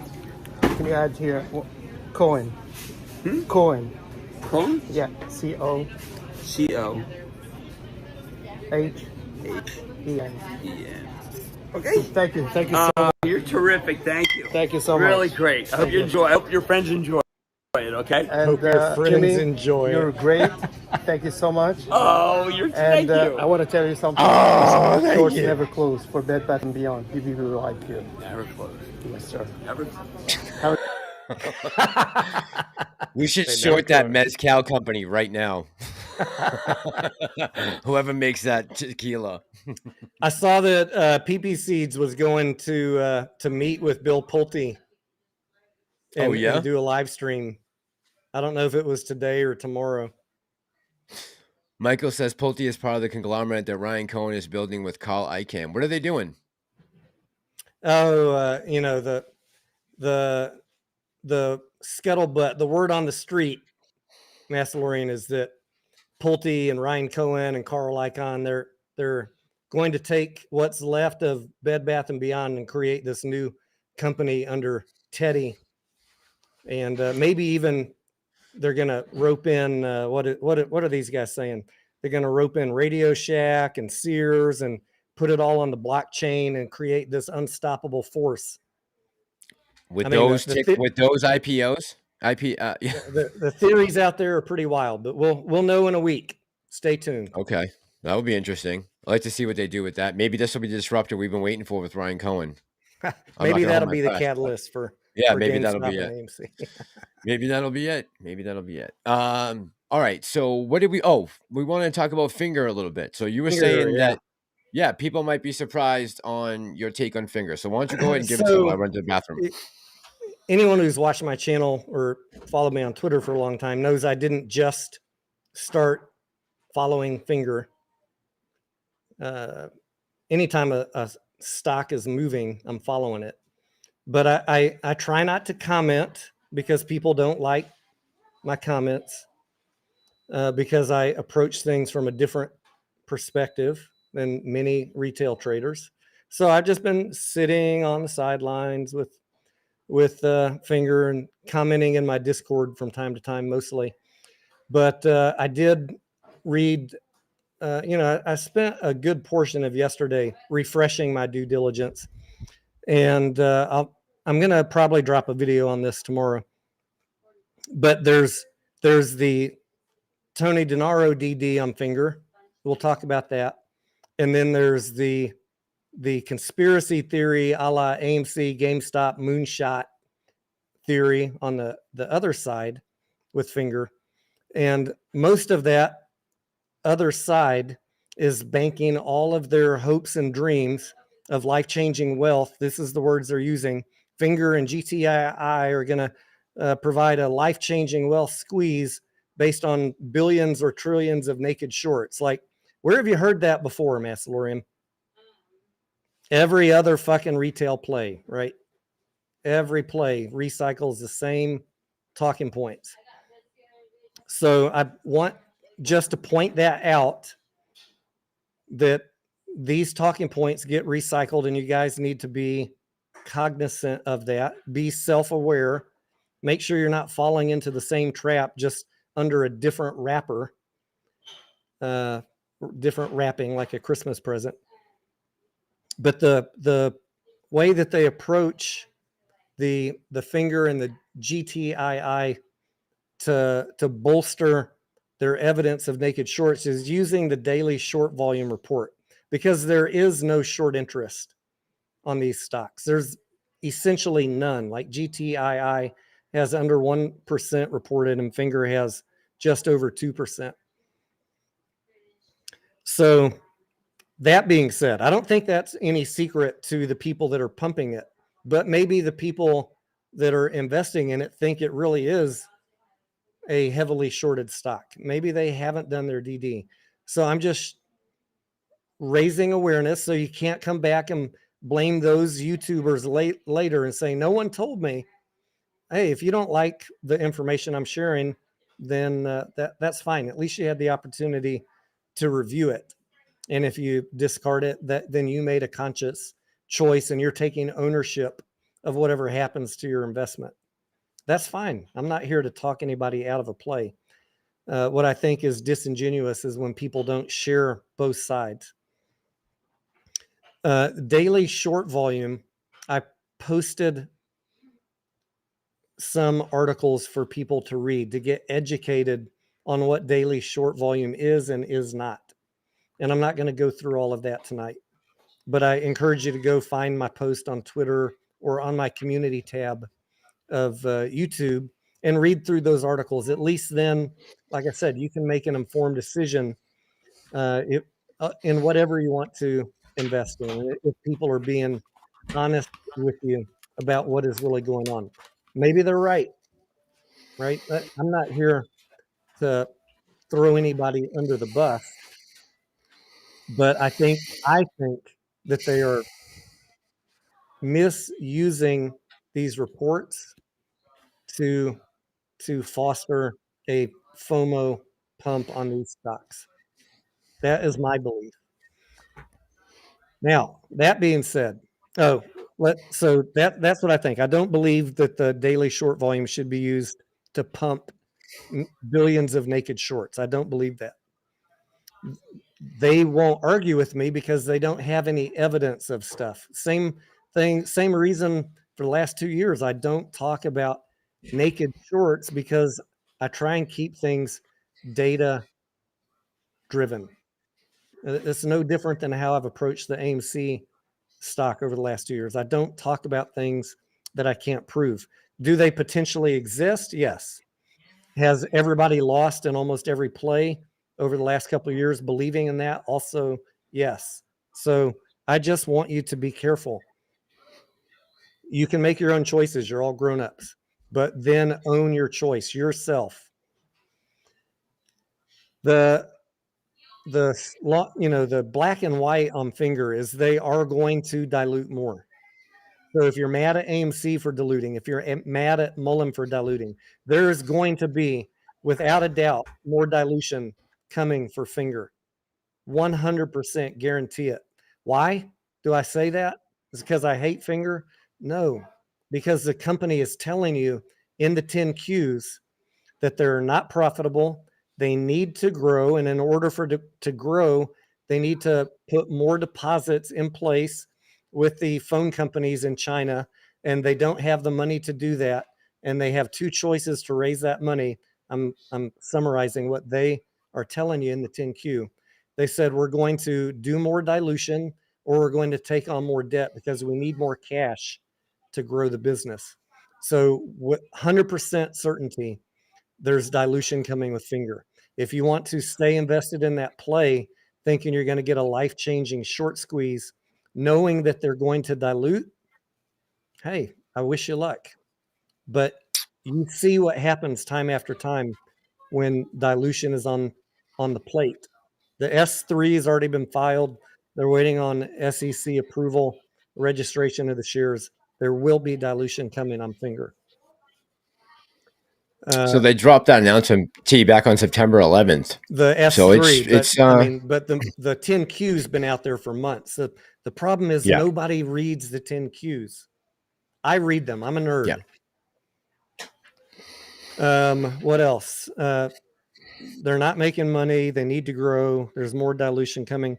Oh, the other thing that you should know about Finger, if you're going to be stuck holding it for a year, that they disclose in the 10Q. And again, this is not anything specific to Finger. This is a long-held belief I've had for years. I've got a playlist on Chinese stocks on my YouTube channel, and I divested from all of them a couple years ago because of concerns about the Holding Foreign Companies Accountable Act.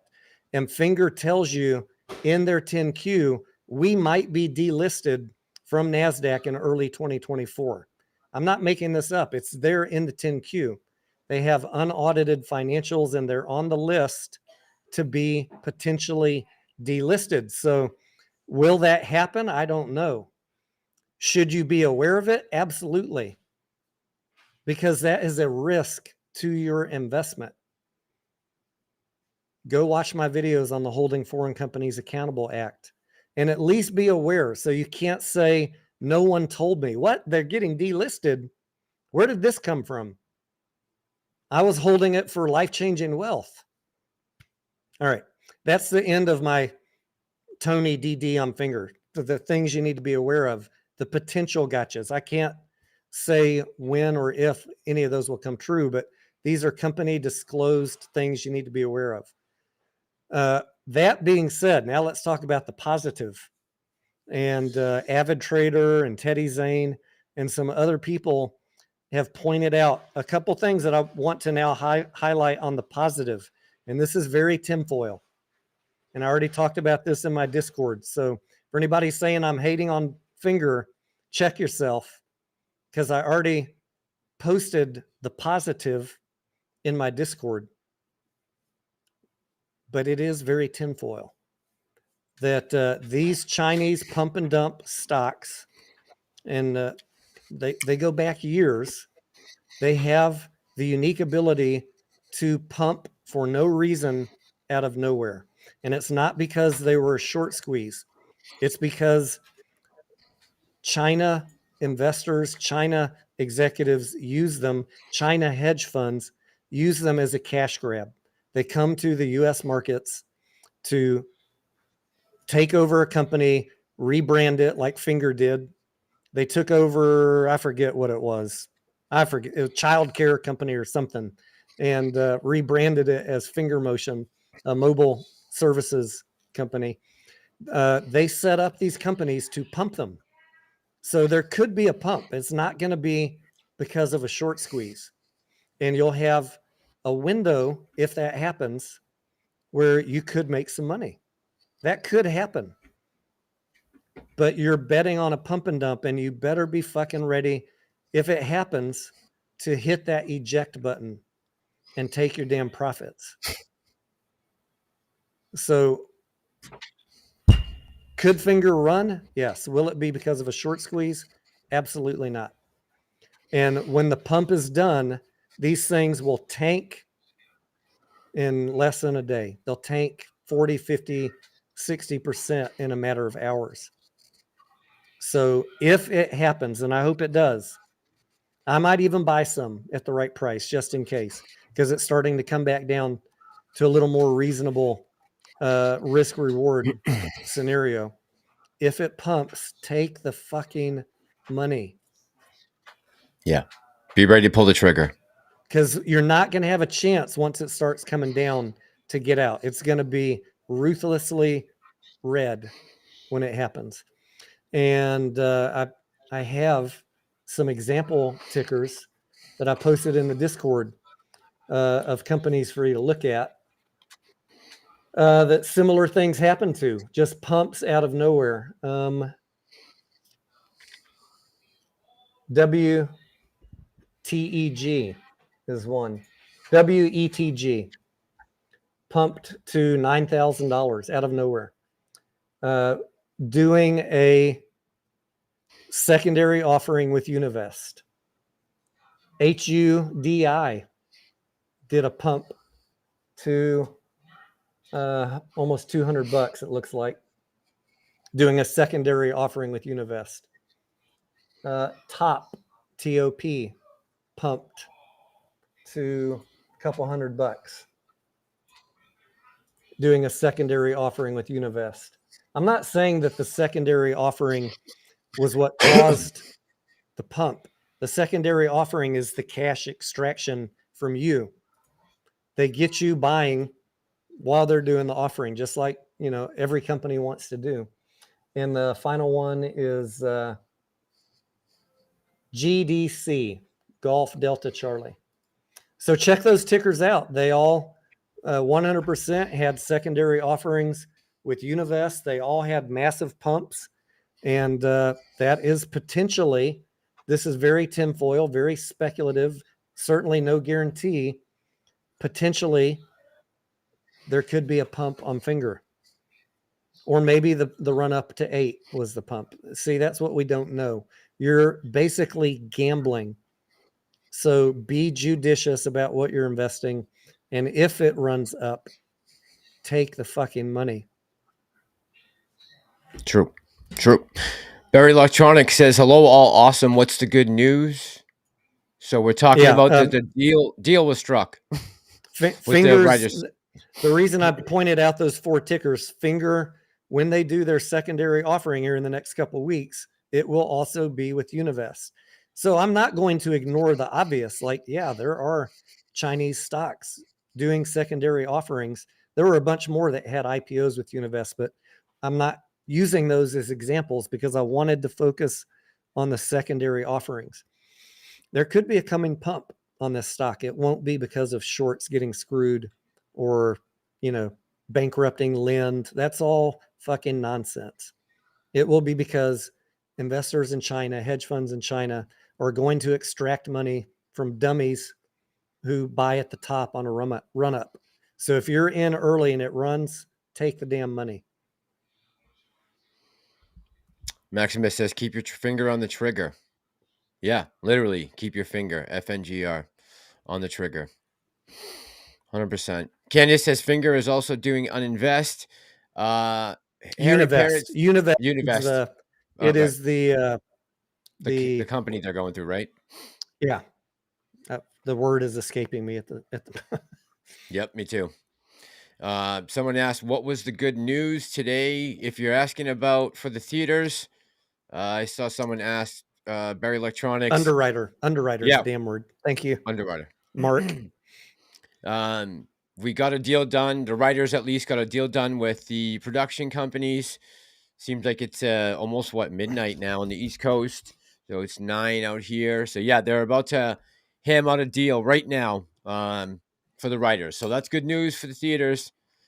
We've been on 180 something day strike. So 4 months of material now is going to be backlogged, and they're going to have to play some catch up, and they're going to have to do probably some extra hiring, right? Bring on some more people to help get things back in motion, because as we see, not the theaters, but the production companies lost a lot of money in the last year just because of poor performance and some bad storytelling in the theaters. So they got a lot of work to do when they get back into the offices. And, speaking about that, just for a sec, T, going forward, I've seen a lot of people talking about, Iger and Disney saying that they're going to calm down with some of the political speech and getting involved with, hot button topics. But, he said that a year ago, and we'll see if maybe this time around, if there were some things maybe behind the scenes we don't know about. I'm interested to see what some of this language is going to be on the deal that they struck, because I'm curious to know, we have all these new stipulations that are in place that are kind of out of control right now, out of the control of the movie distributors and the production companies, because now the Academy is asking for certain things in order to be able, or the ability to be, up for Academy Awards and all kinds of things, right? You need to be able to click certain boxes with your movies. Let's see how Bob Iger reacts to all that when he comes back. He's saying that he is going to go in a new direction, and, being an AMC shareholder and seeing them lose almost $1 billion in the last year, just Disney alone, while other companies were able to go out with, not as much spending and able to rake in massive profits, right? We can point to a bunch of different movies that did that, that grossed over $1 billion. And instead of, Disney went in the opposite direction. They're one of the biggest movie producers out there. So we need them to come back with good storytelling and to head in another direction. It's going to be vital, I think, to keeping the theaters viable and keeping them in business. Disney is a big IP when it comes to the movies. I mean, you only got a couple big houses out there, right? Warner Brothers, Discovery, Paramount. There's only a few. Disney's one of the big ones. And, I gotta wonder who is pulling the strings behind Disney to keep them on this path.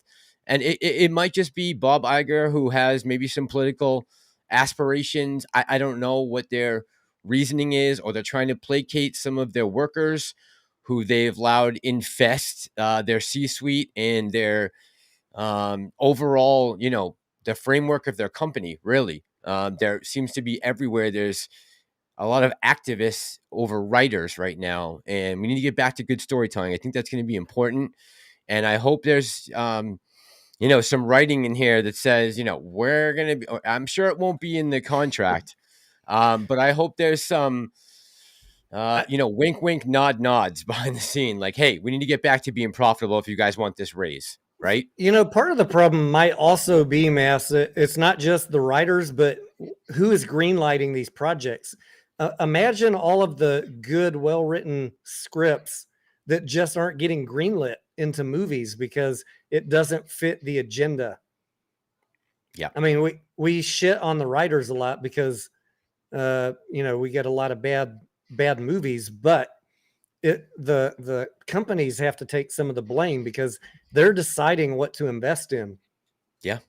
Yep. For all we know, they're just not greenlighting things that are a little more risky. But I don't know about you. I'm getting tired of just watching remakes and like Color Purple now. We're redoing Color Purple. We're redoing Snow White. And that's what come up with something fucking original.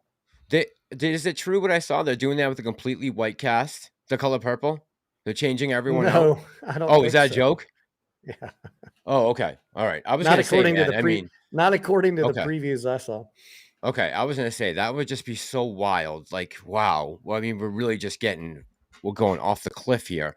All right, that's good. I'm glad that was a rumor. But yeah, making it more original content, right? Instead of rehashing old stories and swapping things out. And I don't know, T, who's pulling the strings on these. Who's really the big influence behind it? Is it Larry Fink and those guys? Is it BlackRock that's saying, hey, you need your ESG scores to get up here because we control a large portion of your stock right now, and I do believe there's some influence coming down from Vanguard and State Street and all these guys, right? I mean, they're trying to they want to play God a little bit. That though, it's crushing their investment.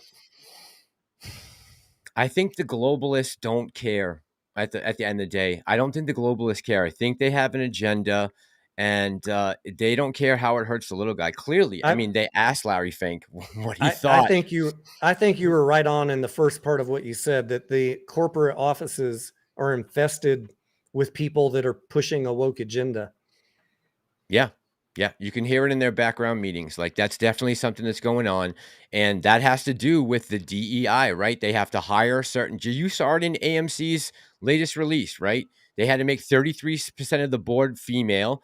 Now, I don't know if those two females are a better choice than two guys who might have 10 more or 20 more years combined experience between them and have run bigger companies. But just because you have to hit a quota now, I got to be worried about whether you hired the right person to fill that job. And I don't know if you did that because they're the best person for the position or because they check a box. And we can bring that all the way down to AMC right now, right? I mean, that is a little bit of a concern for me. If you are out there and you're not putting the best people in a position for you, especially a company who was on the brink of bankruptcy and $5 billion in debt, you should be looking for the absolute best people you can. That's why you need this money, right? So you can go out and hire the right people. Then do not put a person in that just checks a fucking box. Go out and get the right people. If we're going to give you the money, go get the right people. Ed says, I have learned to invest in strong, profitable companies. Hard lesson. That at least you learn the lesson, Ed. And that is kind of the direction shift that I'm taking the channel.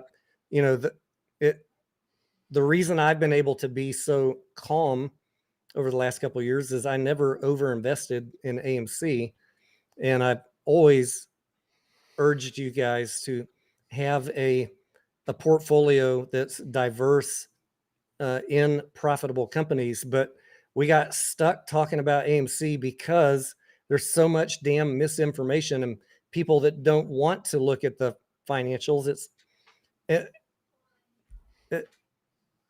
But we can't keep doing that the rest of our investing careers, right?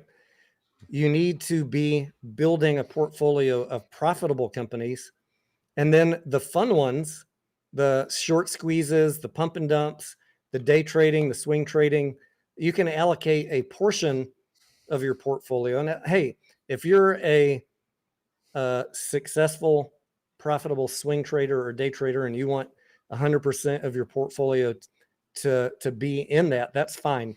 But for those of you that are just kind of like, this is your third year investing, I want to encourage you to be looking at the income statements and the balance sheets and seeking out profitable companies for the bulk of your investment. It's going to be more boring. The returns are going to be lower, but the risk is exponentially lower.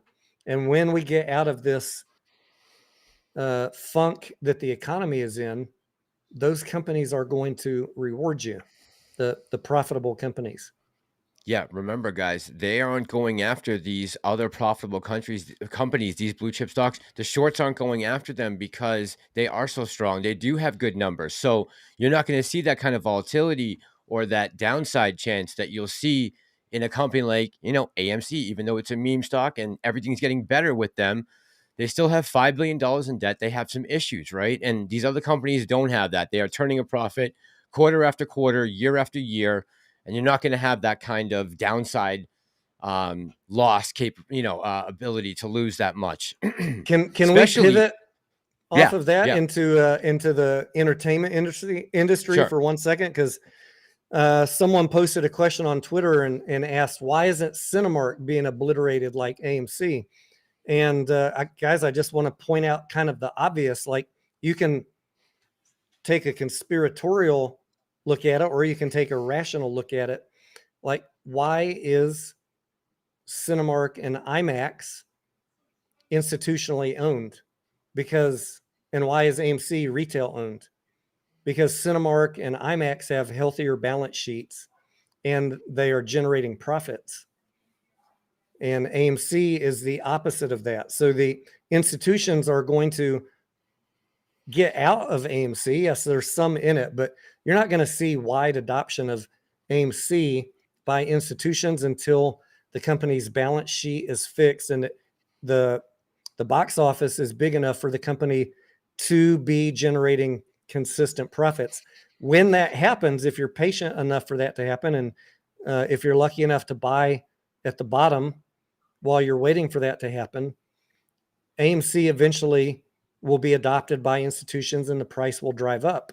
But there is a reason why AMC is retail owned. Institutions don't want to invest their money in an obvious distressed company. And I know that's unpleasant to hear, but it's not something that's news to you if you've been watching this channel. The balance sheet is a mess for AMC. And they're so big that they need the box office to be over 11 billion to consistently crank out profitable quarter after profitable quarter. And we're not there yet. Yeah. And we're getting there, right? AMC is trying to make the correct steps in order to, what they're doing. They're shutting down unprofitable locations. They are buying out smaller theaters who are newer and more updated and replacing old screens and seats, right? They're doing the things that you want to see a company doing, that is trying to improve their bottom line. And I got to give, the AMC the credit for that. They're doing some of the things that we have suggested to them as retail investors, right? We've talked to them about the concerts and the sports and the popcorn at the stores, and boom, boom, boom, right? We've gotten those recently. So for me to sit here and for me to bitch, and knowing that, I bought this stock early in 2021 before the run up, I watched it go all the way up, I watched it come all the way down. I made all those decisions as I went along based off the information that I had, and not all of them were good decisions. So now looking forward, it is, all right, well, when are we going to get back to knowing that we're comfortable and knowing that, we got some of this debt paid off. We have tons of money in the war chest. Me and Tony were talking earlier, and I said, T, watching the movie today, and I had some thoughts because AA had put out that call to the community saying, hey, if you guys have a project that you think might be interesting to AMC, as far as, maybe them picking up some production credits or whatever it is, maybe they want to fund their own project. They want to take, 50 million of that money that they just raised. And if they can go out there and ink a deal with a good director and a producer, maybe someone who's been sidelined the last couple of months and is tired of working in the studios where they're under all these constrictions, right? You got Marvel and Star Wars and all these other IPs out there that they're playing games with, right? They're turning them into some type of social activist propaganda PR stunt. Then now's the time where you could maybe pounce and find someone out there. I mean, look how long Sounds of Freedom sat on the shelf, right? Disney had for 5 years, they had that script sitting there, a $14 million script that 10x'd itself in the first couple of weeks in the theaters. If we can find some projects like that, I'm all about that, right? I got to get on board with those ideas.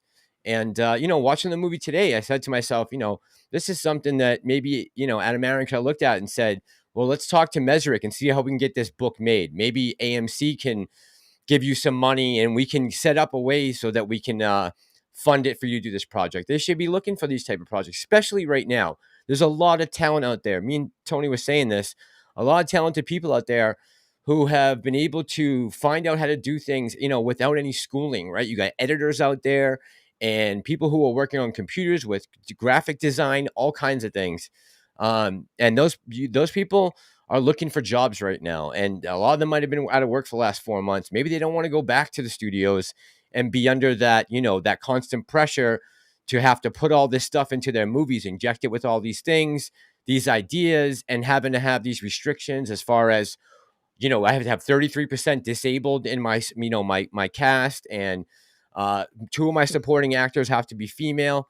That's not going to make the best movies. So I think Adam Aaron and AMC should truly look at some of these small projects that might be out there sitting on a shelf somewhere that they can maybe put $10 or $15 million into, double that up for. I mean, there's a lot of word of mouth in this community. Look how well Sounds of Freedom did just by being on Twitter and YouTube. And they spent barely anything on promoting that film, when in comparison to what Disney, spent on just Indiana Jones, $160 million to promote that film. So I just want to see them keeping it going that direction. As long as they continue to do that, I can hang in with the stock, right? I can stick in and wait for the things to develop and get better. But I need to be able to see progress coming and things changing in the proper direction. As long as it's headed that way, the writer's strike is another part of that puts my mind at ease a little bit. But we got a lot of work to do, Let me address 24 the Money's statement. He said Tony's wrong. Institutions own 154 million shares of AMC, and we know there's 198 million shares out there with the 40 million. So let me just address this question or statement, and thank you for asking 24 the Money, because I know the clickbaiters, the non-DD YouTubers are putting out these videos telling you, and people on Twitter too, telling you institutions own 154 million shares. It says it on Fintel. Guys, thank you for coming to watch us, because this is where we actually educate you on why the clickbaiters are always so wrong, because they don't know what the fuck they're talking about. Give me a second. Fintel reports 13F filings filed by institutions that own shares, right? And those 13F filings from the previous quarter had what kind of share count in them? Pre-reverse split. So when you're seeing Fintel report institutional ownership of 154 million, it's all just an automated spreadsheet. It's counting up all the shares from previous 13Fs that were reported by hundreds and hundreds of institutions, and it added up in the last quarter to 154 million shares. Pre-reverse split. They don't go in and adjust the numbers. When the next quarter filings come out, you're going to see that number change down 90%. Hear me now, believe me later. But thank you for that, because I did comment on it on Twitter when someone posted it, but I'm just so over the point of dealing with these doofuses on YouTube who can't be bothered to learn how things work. They just vomit out 10 videos a day. I'm over trying to help people and correct all this nonsense. If you want to believe them, keep on watching them. But if you want real information, keep coming back here. You know, the sad thing is too, they're getting a lot of views on those channels. Yeah. I mean, it's and people amazing. fucking believe it. I know. Like I know. 90% of what they put out is bullshit. Yeah. 90 fucking percent, because they have no idea what they're talking about. CB in the chat says, hello, guys. I met Adam Aaron in DFW airport a few weeks ago. Nice guy, says CB. Yeah, look, I got no problems with Adam Aaron as long as he continues to do what is going to make this company more profitable. As long as I'm hearing in the earnings calls that they are doing everything we just talked about, and I continue to see at least working towards profitable quarters. And now that the strike is over, hopefully we'll be on a nice schedule and not have to worry about anything for the next 3 years, you know? But also be prepared, because there probably will be a stretch that we'll see at some time. I don't know in what quarter it will be, maybe sometime late in 2024, that you're going to feel the effects of this 4 months that went off with the writers.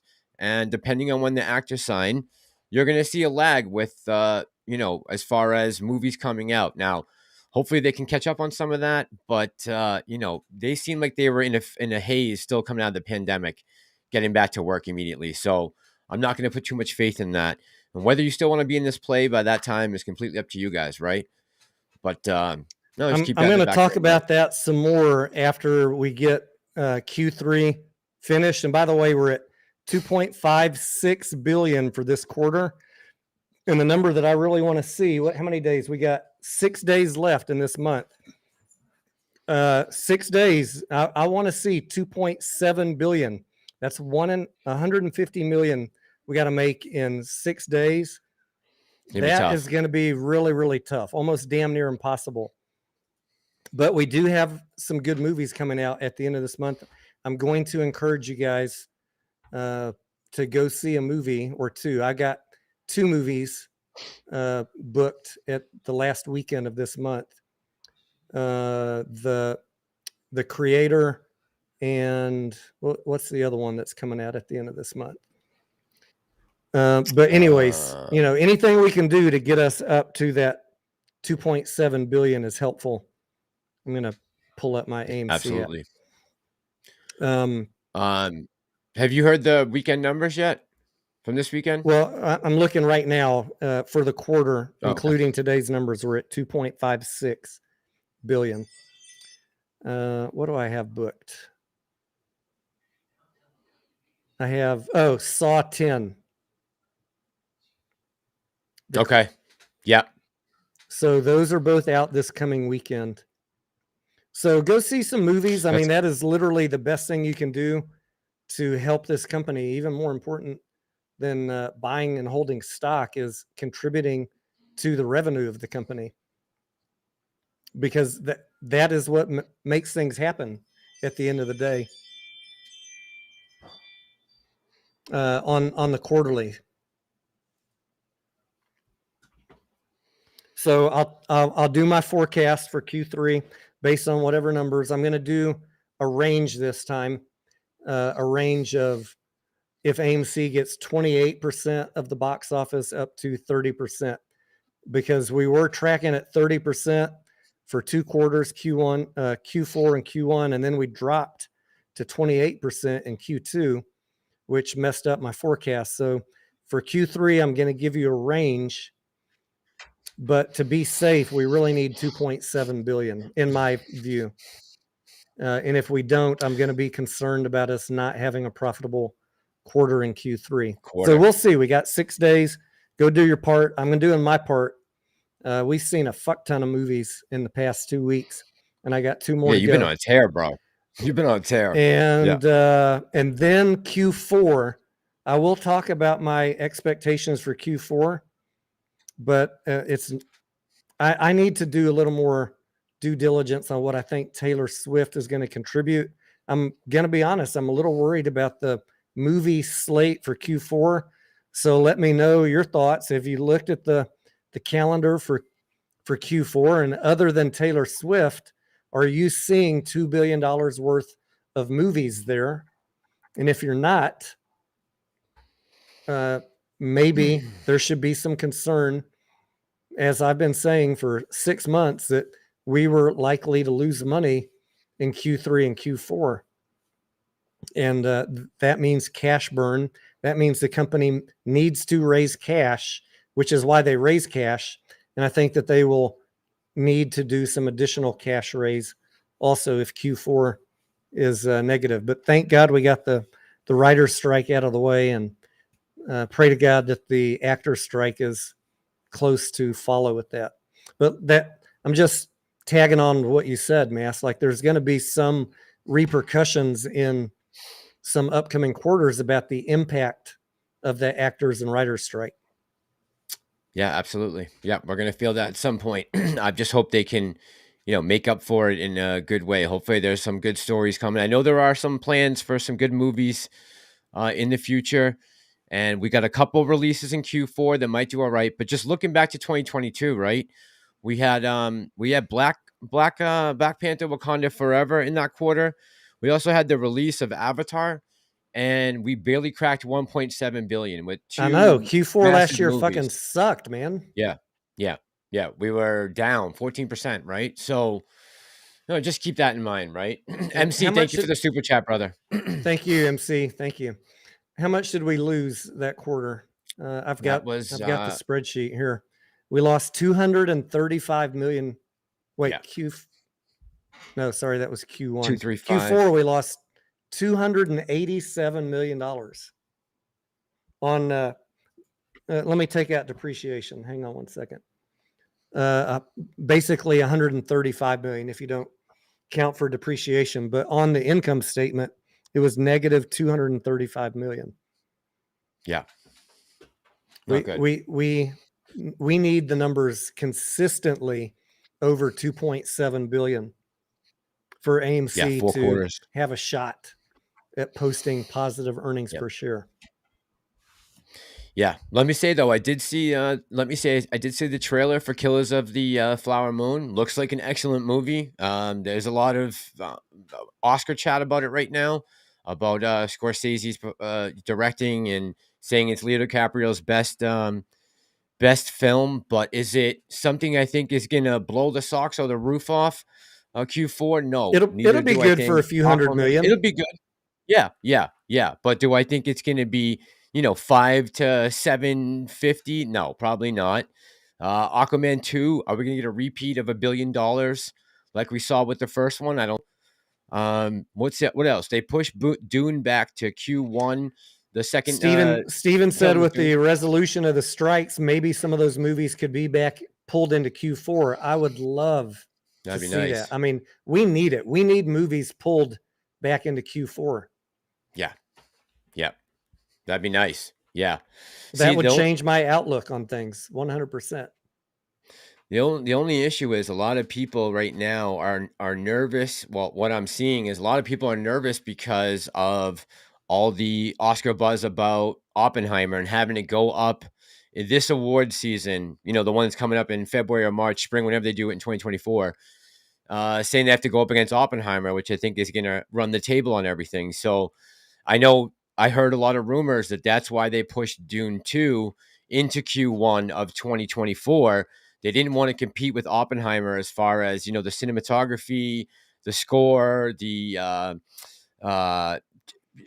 lot of the behind the scenes things, right? A lot of the production design, that stuff. It's interesting to think about the dynamics of what is, but Q4 seasonally would be a better time for revenue for Dune than with Q1. The holidays. So what are the things driving these decisions? Yeah, right? You wonder, right? I don't know that I have all the answers for that, but me neither. God, man, I hope they don't fuck us over because of a damn Oscar award. Put it in Q4. I know. Get the holiday traffic. Yeah. You got to imagine that it's going to do. I mean, Dune 1 came out when we were still in the pandemic, and it did pretty well in the theaters. This is supposed to be the second. This is the part 2 of. They broke basically one movie into 2 parts, right? Dune 1 part 2 is the opening of the movie, And what I've heard is like this is the big battle. I guess this is supposed to be the mid battle of the 3-part series or 4-part series, I guess. But yeah, it would be nice if they push some things back into Q4, and then you add on whatever we're going to get from the Taylor Swift concert, which won't be significant, but it will definitely add to our bottom line. That's what's most important, right? The more money we got coming in. I've been putting off my analysis on Taylor Swift because I'm hoping that AMC Adam Aaron will give us an update before I need to waste a day trying to make a guess. But I can tell you that there's a wide range of numbers out there, from conservative to over the top exuberant, and the actual number will probably come in somewhere in between. As I'm watching Twitter and these estimates people are coming up with, the ones who are giving the wild estimates, they've rarely been right on anything. Mm-hmm. So I pretty much discount those. It's going to be somewhere in the middle. But I'm hoping Adam Aaron gives us an update. And what I will tell you is I've been keeping a close eye on the weekends that it's showing here. And it's mostly sold out on a tremendous amount of showings all the way into November every weekend in That's Austin. great. Other than Halloween weekend, there's a little drop off on Sunday, but a massive amount of screens being dedicated to Taylor Swift, and almost every showing says almost full from mid-morning Good. to evening. And we have 3 theaters with multiple screens in each theater, and almost all of them almost full. I think it's going to be really, that's really what you good. want to see, right? Yeah, I mean, I never see that on any movie except Oppenheimer. That was the only. I had to wait many weeks to go see Oppenheimer in IMAX because it was always damn full. So I'm not going to underestimate Taylor Swift like I did Barbie. I will try and crunch the numbers, but I'm hoping before I got to spend my time doing that AMC will drop us another nugget. I think they don't want to blow that nugget. Same with Super Mario. I wasn't expecting Super Mario to do 1.3 billion. That right? caught everyone by surprise. Another surprise. I'm hoping Adam Aaron is going to stack up some good news, like, the actors and writers strike is both resolved, and we're about to make XXX on pre-sales on Taylor Swift. And I tell you what, I will look at if he doesn't drop us a nugget when. Taylor Swift starts in October, right? Yeah. Yes. I was going to say when we get the Q3 numbers, we'll know, but we'll already know by then. There's a way I can guess what the Taylor Swift pre-sales were when I see the financials due to the revenue that they didn't realize yet, but we'll already know by then. We'll be well into Taylor Swift because we won't get the Q3 numbers till November. Yeah. CB says Taylor Swift makes more money than AMC. You're right. She does. Yeah, but I mean, she's more profitable right now. Butts in seats. It's revenue. I mean, it's close to 50%. It's similar to what they're making anyways. Every theater's selling out, and concessions. Like I hope these managers are stocking up on pizza. Seriously. Hot food. I don't want to hear any excuses about the ovens aren't working. Go fucking, now's your chance to get those ovens fixed. Make sure the air conditioning's working and get some fucking pizza in the freezer. I hope they're planning for it. I hope they're planning for it. Me too. Hey, maybe we'll get a surprise that they've deal with Ernest and Julio, and they're going to have boxed wine at the theaters for the Taylor Swift concert. Who knows? For moms. Yeah, exactly. I heard some crazy shit talking about beer and wine that people think. I heard one YouTuber saying Adam Aaron's going to start up a brewery. No, he's not fucking starting a brewery, you dumbass. They're gonna relabel some private label shit. Yeah. You know, that just like they're doing with the popcorn. You have someone else manufacture it, you put AMC's label on it. It's like going to Costco and buying their brand of something. You generate more revenue per unit sold by taking private label and putting your logo on it. And whether it's beer or wine, that's what they're going to do. They're not starting a damn brewery. Come on, man. Use your common sense. Right. And then I heard other people saying, maybe, you know, who knows, we'll see AMC branded wine in first class on American Airlines. No, you're not going to see that either. Let's be real about what he's doing. He's looking for incremental revenue in the theater. He's not trying to go worldwide with Chateau Simeon. You're not going to see it at your favorite restaurant. They've already got the infrastructure set up there to deliver to their theaters, all the things that they need. All they got to do is add an item. You've already got that network set. You're not going to start going into restaurants, Chris Steakhouse with Chateau Saint Simeon. Yeah, definitely not. Did you see? I love the enthusiasm, but let's keep it in the realm of reality. Yeah, a vineyard and brewery are just completely off the table. Can you imagine, Mass? We could have the squeeze celebration at Chateau Simeon Vineyard in Napa Valley. Napa Valley. Yeah, let's go ahead and get that on the calendar. Why not just have it in France? Let's go right to Bordeaux, to the source, right? Why have it in Napa? Maybe Chateau Simeon will be the preferred drink of Eight Fathers Casino in Macau. There we go. Yeah, he's got an investment in that in the casinos over there, right? Love to get some Chateau Simeon there. Yeah, T. I was just going back to the Q4 and Taylor Swift, the movies that are coming out. We're getting kind of screwed with one of the big Marvel releases. I saw this article last week. Marvel's most expensive Marvel project of Phase 5. So they're saying that Disney so far has spent about $270 million on making the Marvels, according to a Forbes statement. They got some tax subsidy when they were filming over in the UK, but that's going to have to make back now almost $500 million in order to be profitable. I mean, again, I don't know if this MCU thing was the best choice for Kevin Feige and Marvel, but hopefully this is getting to the end of it, right? We're getting to the end of this phase. And, I'll keep my expectations for next phase fairly stable, I hope, and not get too overexcited that there'll be some changes made in these boardrooms going forward.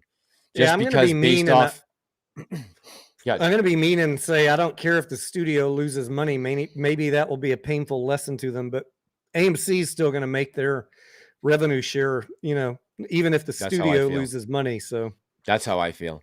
We're just losing more. We're just losing out on more profits we could have had, right? That's all it is. Yeah, because they keep on putting out shit. Right. Yeah. I saw the preview for the Marvels. It looks like an all-female cast, right? It is, yeah. What is your target audience for those type of movies? Are they trying to rope in women to come watch, or are they alienating the men? Like, how many men that are watching these two channels right now definitely are going to go see Marvels? Or how many of you don't care? Put a one in the because chat. It's an all-female cast. If you're going to go see it regardless because it's a Marvels, put a 1 in the chat. If you're not going to go see it because it's an all-female because it's the cast Marvels and you don't really care, put a 2. Or because it's the Marvels. I'd have not seen any Aquaman movie, and I've not seen any Wonder Woman movie. No, not yet. Neither? Never. No. Mostly because of the agendas of those movies. Yeah. No, I get it, right? And again, I don't mind hurting Disney because I want them to smarten up, right? If I do have kids someday, I want to be able to be rest assured that I can throw them in front of the TV set and throw on a Disney thing, and I'm not going to have to worry about what's in it. But from what I've seen inside these boardrooms and these meetings we're seeing clips from on YouTube and Twitter and some of these earnings calls, I don't like what I'm hearing, and I haven't liked it for a long time. I've kind of bit the bullet because I've been in AMC, right? But if I'm being completely honest, they're on the, for me, everything, all their major IPs right now are on the back nine, if you want to call it that way, until they make some changes as far as who is in charge and running the show over there. If I go see the Marvels, it's going to be only to support AMC. That's it. That's it. It won't be to support Marvel or Disney, and as far as I'm concerned, right? This is a movie that no one asked for. Nobody asked for this movie. No one asked for the last Captain Marvel movie, but the way Marvel and Disney marketed it was in between Infinity War and Endgame, you had to see Captain Marvel in order to know what's going on, right? So they were smart. They did that. They put an unlikable actress into an unlikable or a little known character, not one of their main Avengers, and they got lucky and pulled in $1 billion with it. We are not going to see that this time around with this movie. I just think people need to be aware that Marvel is on its back nine until they make some changes. Now, DC just made a big change, T, right? They hired Mangold on, I believe, to be like their new director for the whole DC universe. And I thought they did a good job with the last Batman, but, you know, Black Adam, I could have done without. Shazam 2. Again, just, you know, the Batman, that franchise, you could make a Batman movie maybe every year. And I thought Robin Pattinson was awesome in Batman, right? I could go see a Batman movie every other year if he's in there playing Batman. I thought that was really well done. And then, you know, we get 4 in a row that are just absolute trash. I mean, it used to be, that wasn't how it used to be. It used to be, you could rest assured that these superhero movies are going to do excellent. And nowadays, you can't count on that anymore. It's not 2019 or 18 or 17 even. Max wants to know what's AMC going to open at on Monday based on the writer's strike news. Be interesting to see what happens in pre-market tomorrow, huh? Yeah, I'm going to be up early. And Finger. I'm going to be up early, not for AMC, but I will be watching it. So if y'all are in the Discord, I'll be in, wise guys. Speaking of which, I don't want to be live streaming until 2 a.m. my time tonight because I want to wake up around 4 a.m. You want to cut it at the 2:30 mark? That sounds about good for me. That'll give me time to eat because I really haven't had time to do anything when I got home from the movie. I'm thinking like midnight my time for me, you know, to sign off is like 20 minutes from now. Sounds good.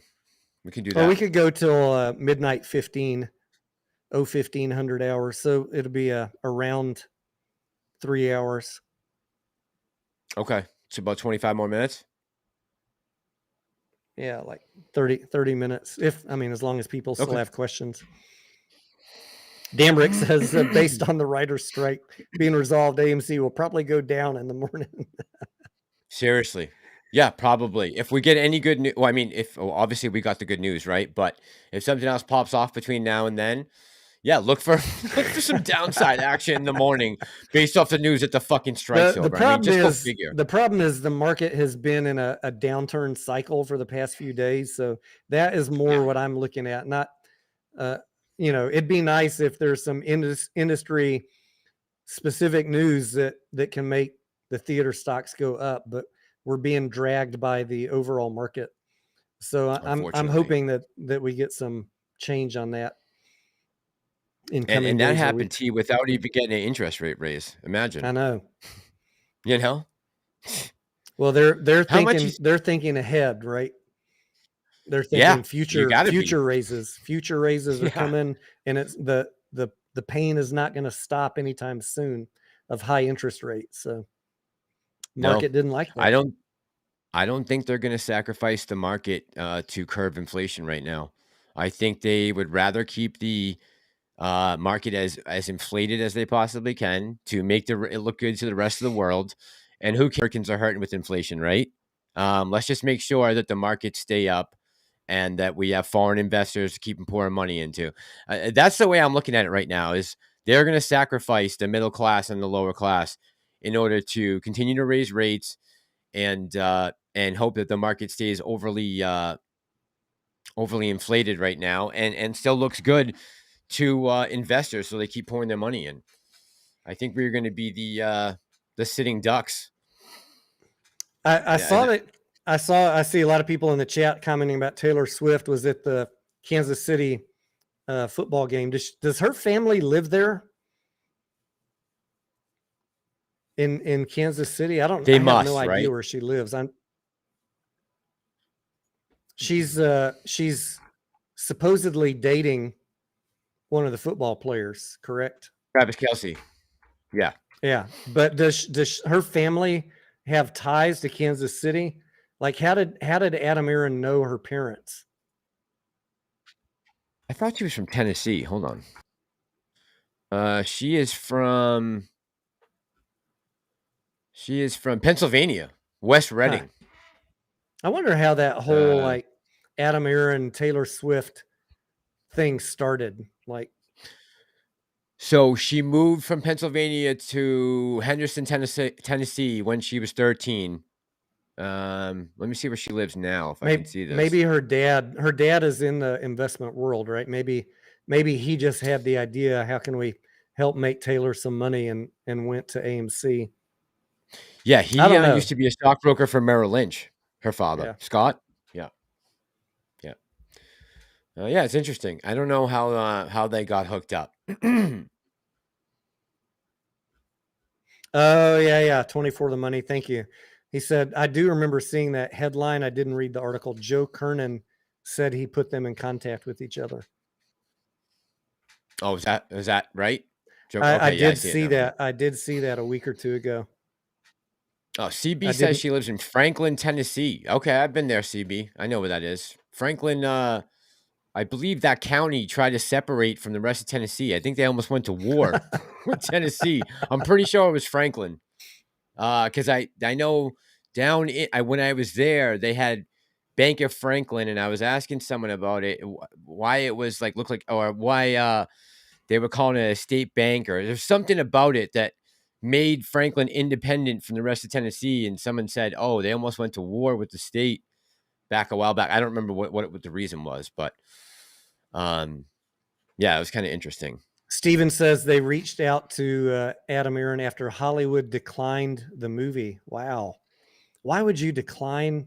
I need to go read some more up on that. I really have been so focused on other things. I've been putting the whole Taylor Swift thing on the back burner until I'm so focused on getting through Q3 that I haven't read all those articles. But why would Hollywood turn down that damn movie?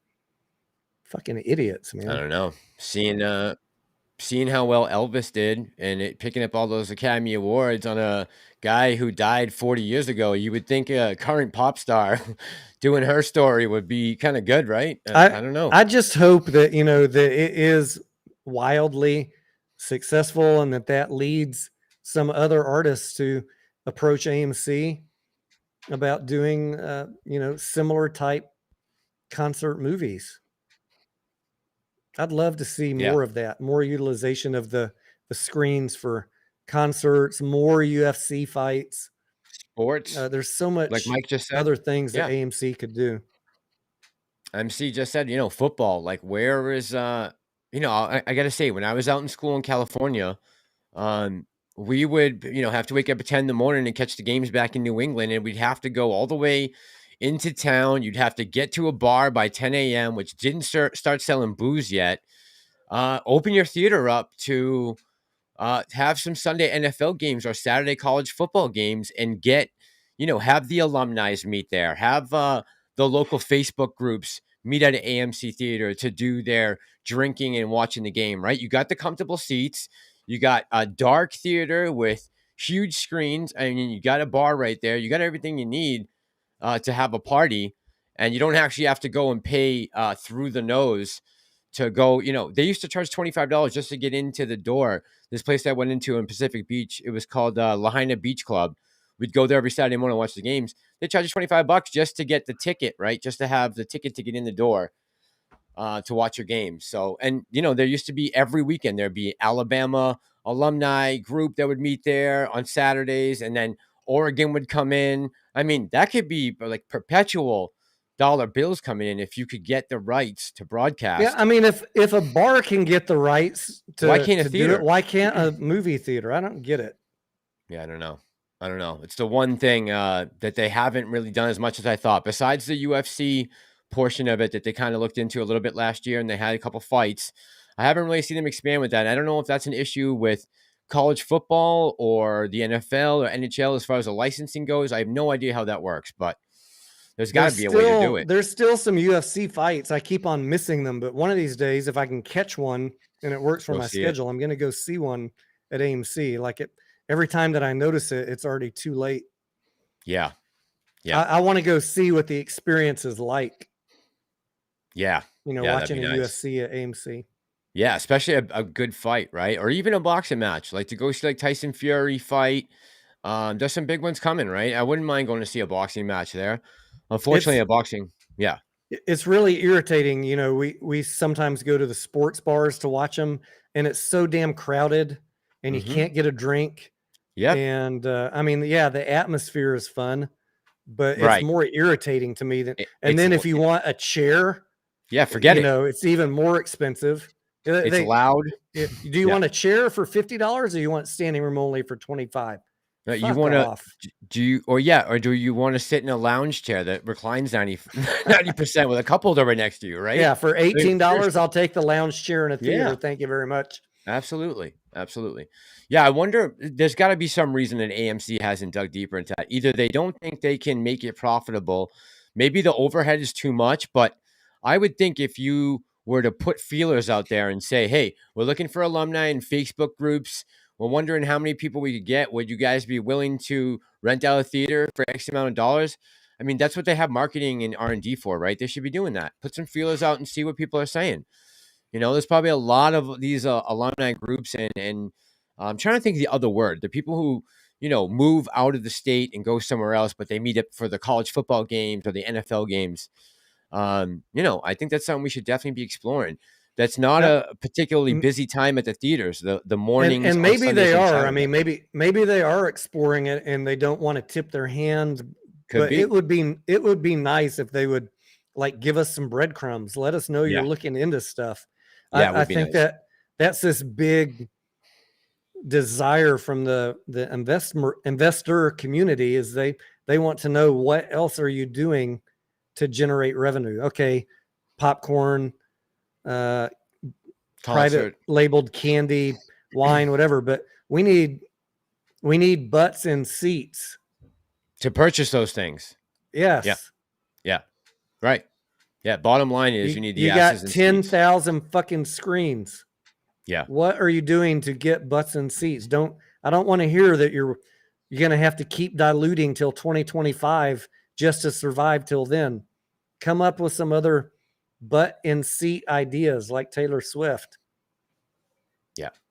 Yep. It's Mark, like, subscribe, share. Bellon says, what do you guys think of the federal government problem? I'm assuming that you mean the shutdown. Are you worried about the shutdown at all, Tony? With the Freedom Caucus? It's barely on my radar at this moment. I mean, shutdowns are inconvenient, but I'm not overly concerned about it. I think that now that funding Ukraine is off the table and that the Pentagon weighed in on that and said no matter what happens with the government shutdown, Ukraine will continue to be funded.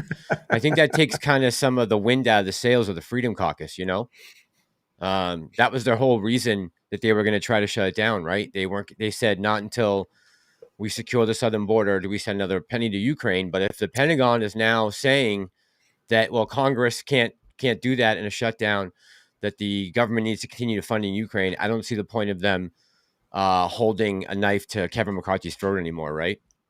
So I could be wrong. Crazier things have happened. I heard you talking about the border. I would love to talk about that, but let's not derail this conversation on that. Yeah, we don't even have time for that today. We're getting off in 15 minutes. I got way more. Did you happen to see the video I did earlier today, Tony, about Colony Ridge?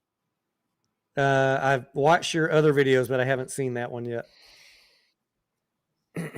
When if you get a chance, check it out. I'll check it out tonight when we're done here. About 6 minutes in, I go into, or 5 minutes in, I go into Colony Ridge. That is a development that was bought by some rich guy in Texas who's a big donor to Greg Abbott's gubernatorial campaigns since like 2016, and he has 60 to 75,000 plots of land in. Do you know where Lincoln County is, Tony? Liberty County, Texas.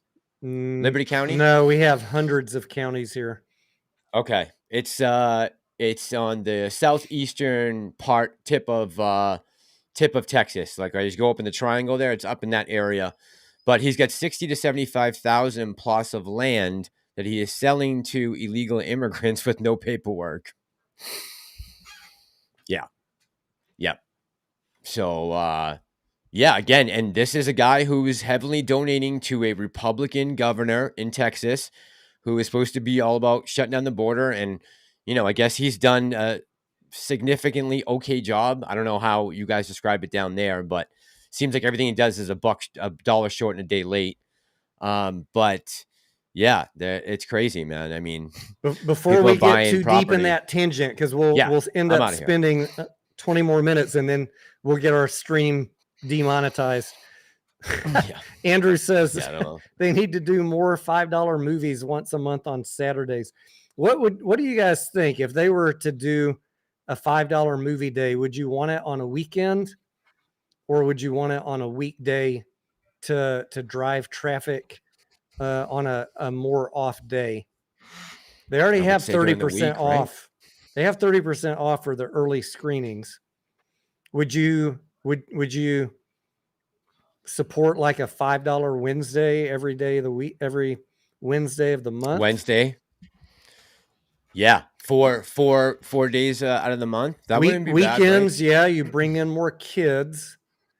I'm guessing on the $5 movie days, they probably give up the profit on the movie portion of the revenue, but they make it up on concessions. So I'm sure there's some accounting that they got to do to decide, what's the optimal mix, because they still got to pay the theater. I mean, they got to pay the production company their take, right? Yep, absolutely. Yep, that's coming out. Yep. Vern Dog says, don't they already do that on Tuesdays? When I was in college, I'd go on Tuesdays for cheaper movies. They might be doing that, Vern Dog. It might be something that's localized too, right? It could be, maybe that's something in some of the, I don't know, suburban theaters. Maybe that's going on where the attendance is a little lower, where in the inner city, you get the draw every night of the week and they don't have to worry about bringing down prices. Are you seeing on a national level though, Tony? Do like a campaign? Yeah. My wife and I, when we were going to see Dumb Money, we were talking about the dollar movie. Do any of y'all have dollar movie theaters in your area? Used to. She said, did you ever used to go to the dollar movies? I was like, yeah, I remember 2. We had one in South Austin and one in Round Rock that I think is still there. And she's like, I wonder if we ever cross paths in the dollar theater. Back in the day? I was like, well, you would have been about 5 years old. Yeah, right. If we did. So you probably wouldn't have recognized me, because that was a long time ago. Probably weren't seeing the same movies at that time. Yeah. Yeah. A totally different taste. The inside joke is she's younger than me. Right. So we get it. but she's like, I really can't imagine you going to a dollar movie. I was like, well, babe, back in my college days, money was tight. And of course I went to the dollar movie. Yeah. And even when my kids were really, really young, and in the early part of my career, there were still days where I felt the budget pinch. Like, okay, my boys want to go see a movie. Let's go to the dollar movie, because it's still going to be $12 popcorn, but at least we can get the movie for $1. So thank goodness I don't need to worry about that now. But there were certainly days where I used to go to the dollar movie. Yeah. And I can certainly sympathize with people that are on a budget. I mean, just me and my wife, we drop $60-$80 or more going to a movie right now. Yeah. It's between crazy. The movie tickets, A-list, a couple beers, her pretzel bites, popcorn. Then she wants a shake. It adds up. Adds up. Yeah, and we're doing better than ever in that category, right? They said the concessions are up, what, 14% year over year. So, and they've raised the prices on those, which has helped our bottom line a little bit. So, I'm Well, okay with some of those we're things. doing our part. I can Yeah. guarantee you that. Yeah, no, you guys are on a tear. You guys have been on a crazy tear. I've been seeing every time you got a community post like boom, boom, hitting this movie, boom, boom. I'm like, man, I wish I could go as many movies as Tony does, man. He's just a killer when it comes to getting to the screen to see everything. Lordy's in Germany. Irish Bear I saw earlier coming in from Ireland. How you doing, Irish Bear? And Lordy says the German market opens in about an hour. Good to see you, man. Glad you're still hanging with us. Mass, I used to even sneak my snacks in. Like I'd go buy a package of Milk Duds or hot tamales. Not anymore. I don't do that anymore. I don't No, I even know. don't even really eat candy anymore. But even if I did, I'd still pay the $9 for a 2-ounce box of fucking chocolate. But yeah, I Ever mean, since I became a shareholder of AMC, I have paid for everything, right? yep. Yeah, I get whatever I can just to help. It chaps my hide at the prices, but I mean, Yeah, I know. Considering it. everything we've done for AMC, all the battles we've went to war with people over. Yeah, I know. You would hope they would at least throw us a free popcorn here or there, but that's okay. It is what it is. They do throw us a free popcorn. Didn't you get yours? You got a free popcorn after the reverse split. I got my one popcorn. Yeah, I got my one popcorn. I took a 90% beating in my portfolio. It's your free popcorn with no lube. Right. I'll shove this up your ass. It'll be safer for you than holding. Oh God. By the way, just to mention, Dumb Money today. Did you see what the box office was? I'm curious. I have it open here. Let me pull it up.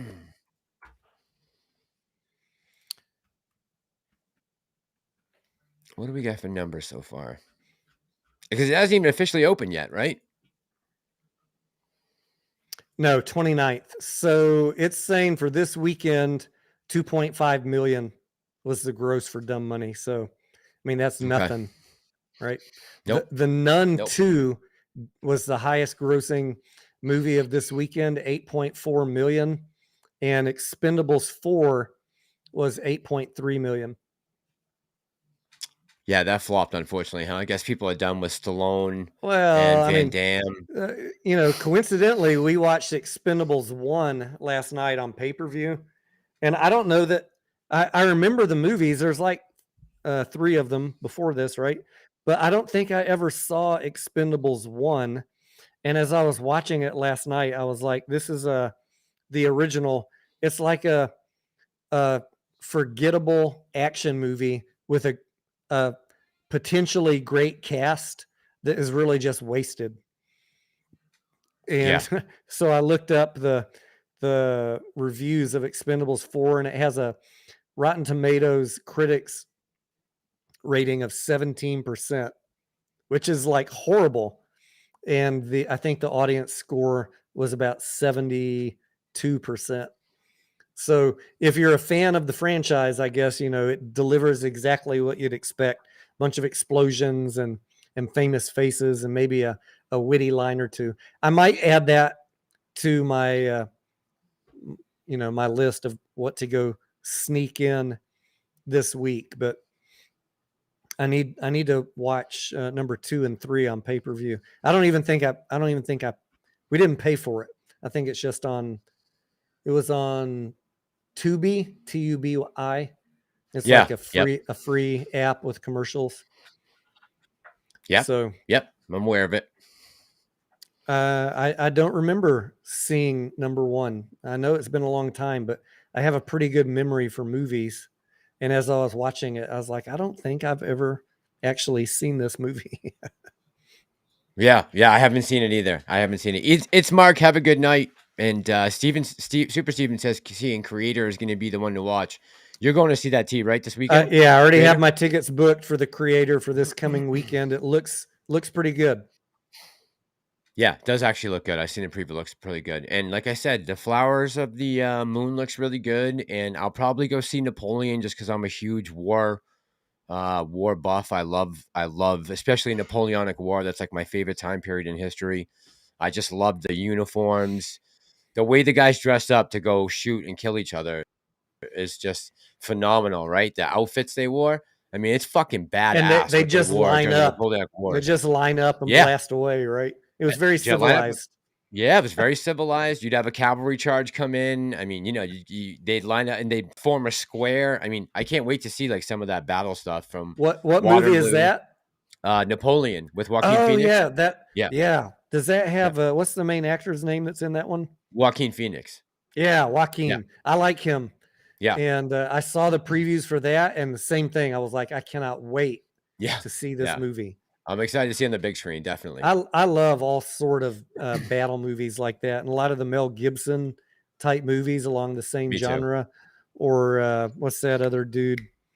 Russell Crowe. He's done a few. Gladiator. Yep. Yeah. Some of those epics, man. I remember I was in film school back then, and they really put everything on the line with some of those movies. They put a lot of money into, especially that 1 year, into Ridley Scott's Gladiator and The Patriot. The studios were banking on those two. They put almost everything they had. If those come on TV, I will stop what I'm doing and watch those movies. That's how much I will rewatch them over and over. And I own some of them on DVD. Yeah, me too.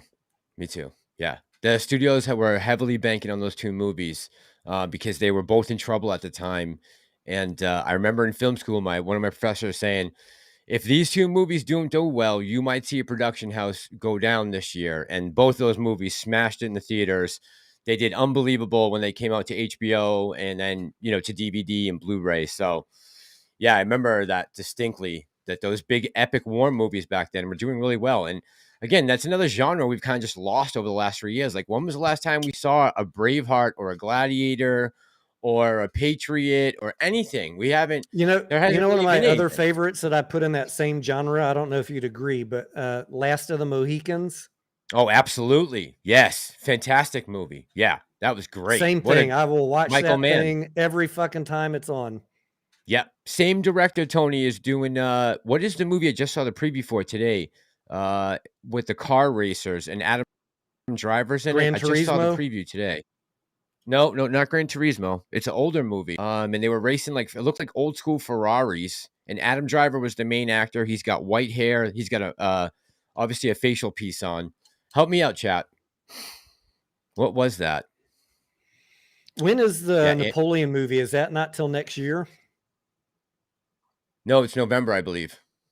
Is it? I believe so. Yeah, it's definitely Q4. Yeah. All right. 100%. Well, good. Well, I mean, maybe that one will do good. I don't know. I mean, I don't know what the audience is. I will definitely go watch it. Maybe Michael Mann, they said. Michael Mann, thank you. Yeah, Michael Mann's new movie. So this Napoleon's directed by Ridley Scott. So same director as yes, that's it. Is that it? Same Andrew director from Gladiator. Yep. And 2 hour and 38-minute runtime, Tony. November 22nd is the release date, so right before Thanksgiving.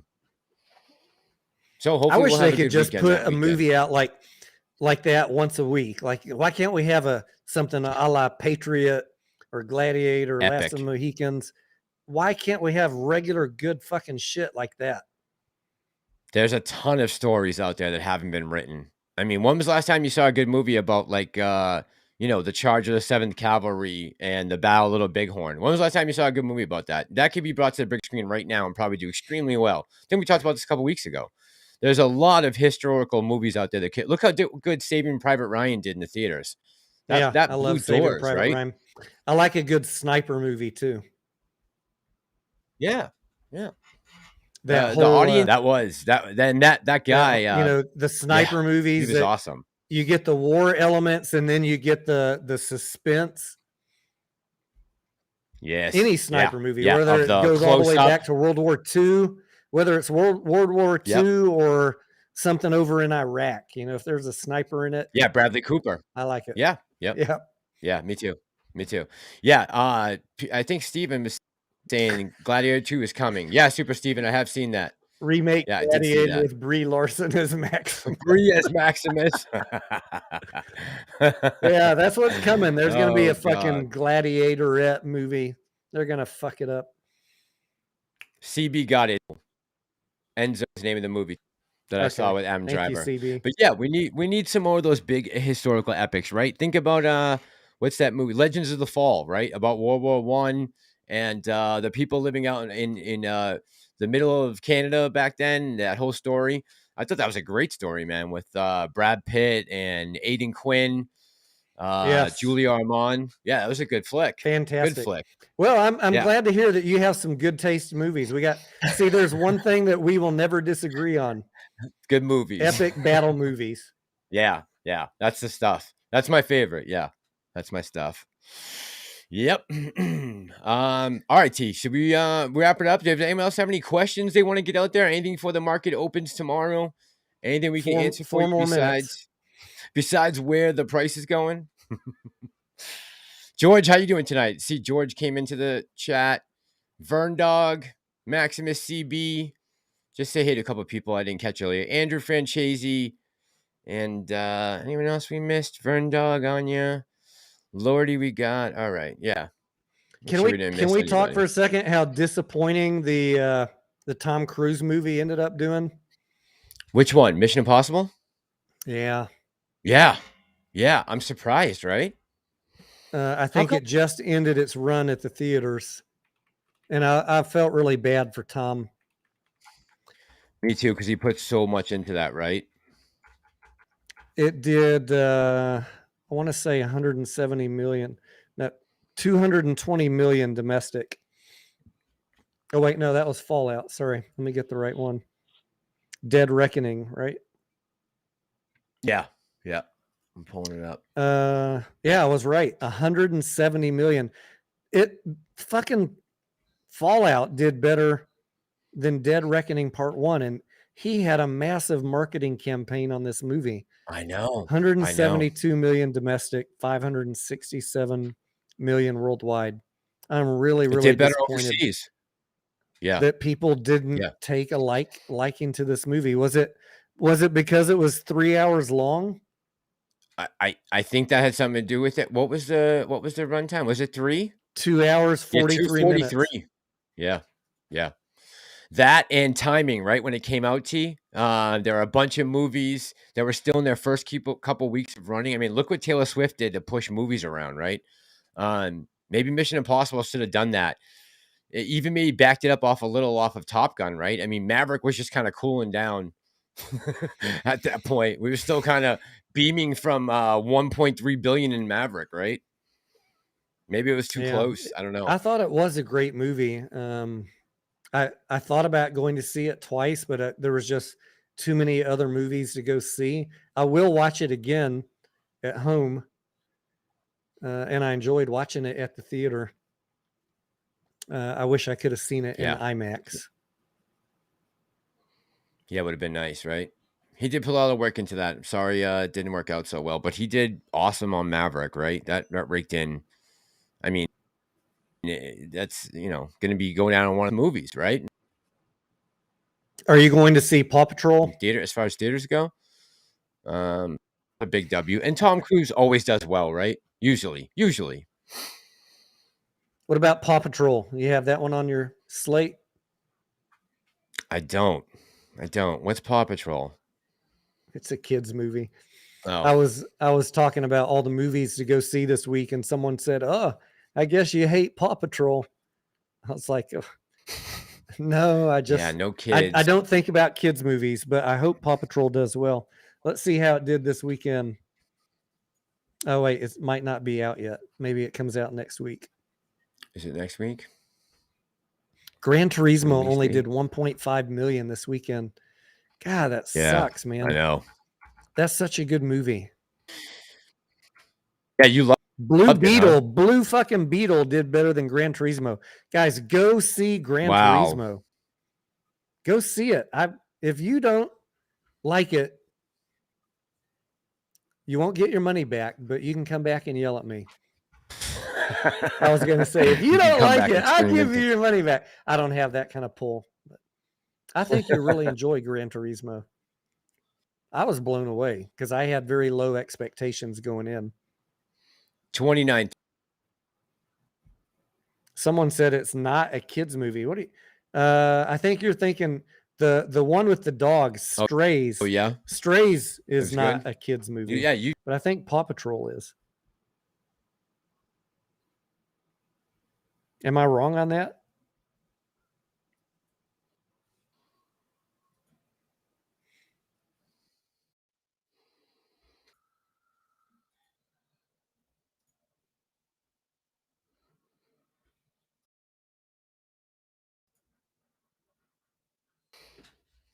How did I lose Tony? I still hear you. Do you not hear me? Oh shoot, I can't lose him. Hold on, T. 1 sec. Oh, I got you. Oh baby. I'm still here. I'm not dead yet. Andrew says Oppenheimer was long and it did well. Yeah, that is true.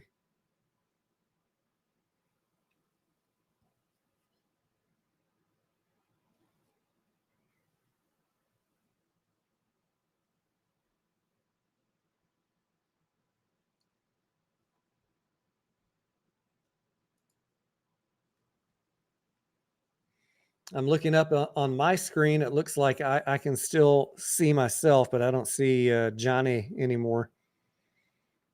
Now he's coming back. Maybe there he is. I lost you for a sec. Man, we almost made it the whole way with no clues. With no Almost. glitches. Yeah, unbelievable. I was gonna say, All man, right. 4 minutes, 4 more minutes and out. All right. Well, we made it 3 hours, right? 9, 10, 11, 3 hours. Did we really go 3 hours? Yeah, just about. Sure did. Yeah. Well, we had a lot to talk about. It's been a while since we had a sit down and chat. Yeah. Yeah. I figured now was about time, right? We both saw the movie, so we could talk about that and then answer some folks' questions, maybe clear up some rumors, some FUD. We did a lot of that, right? We talked about the future. I'm happy with the way the stream went. I hope everyone else is. And thank you guys, everyone who came by tonight. Your mods, T. I don't know if I got in my mods tonight. I didn't even think I saw any. But if you were here tonight, thank you guys so much. By the way, T, I have my outro to play. So like a minute before we click off, it's just gonna be like low volume, and then as I sign off, it'll pop up, and we can just hop off. Is that all right? Yep. Thank you, Anya. Thank you, Maximus. Okay. Any other mods that I missed? It looks like the audience was fairly well behaved tonight, which I appreciate. Again, both Mass and I, we're fine with you guys having dissenting opinions. Just be respectful, because we will treat you as you treat us. This is not an echo chamber, but the people who get silence is generally because they're dicks about it. So more AMC talk from me. Probably my next AMC video will be at the end of this quarter, doing an earnings estimate for Q3. We'll see if the writers and actors strike get wrapped up and that creates some upward momentum. Maybe I'll have something to talk about before the end of the month. What do you got planned for the rest of the week, Mass?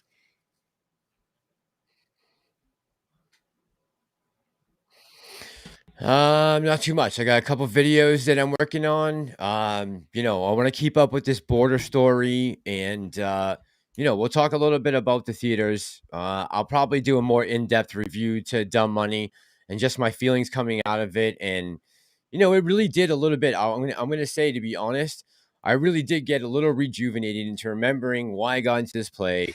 The things that made me upset about the market and the things that I saw that took place from that point when I first bought my first shares all the way till now, and the roller coaster ride in the whole movie. And it's gonna get my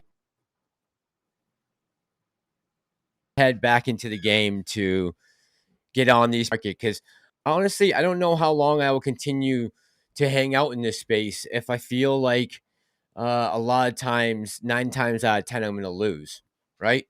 So I Yep. want to see some things come to change, and I don't know what it's going to take to do that. I don't know if it's going to be a political movement, if it will be a complete wipeout of the SEC when a certain person gets into office who says he's going to dismantle all the 3-letter agencies. SEC might be one of them. Maybe we find something else that can replace that is based on blockchain. Who knows? Just, I don't know what the future holds, but until that point, I'm going to stay in the fight with you guys, and I'm still holding my AMC shares, and everything's good, right? Let me address your buddy there, the fan. He says, Tony, you don't like our stock. We're not here for you. Hit the road. I know you probably aren't keeping up, and I know you're not in my Discord, so you don't know that I'm still providing coverage on this stock. I always have been, every single day for 12 to 15 hours a day. But I made a trading decision to step aside and avoid the push down in the price, and now I'm back in with the same basic share count as I had before, but I bought back in for 80% less and didn't write it down. That was my trading choice. I don't care if you like it or not, but no one ever said, except the dipshits out on YouTube or Twitter, that I don't like the stock. Like, pay fucking attention how much money I spend at this company supporting this company. You don't like my trading decisions, that's one thing. But to say that I don't like the stock, grow the fuck up. Come on, man. And everybody in my Discord, everybody in my damn Discord can tell you I'm there talking about this stock nonstop. Never went away. I just am tired of the death threats and the lies and just the bullshit in this community, and you're feeding into it. And that's why I'm not covering the stock, because I'm done with people that can't use their head.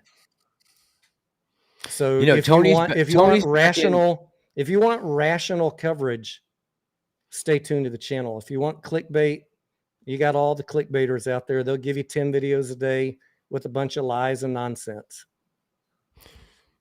Guys, not much has changed in reality. Tony's back in. I never sold. We're still here doing the same thing we were doing before the reverse split.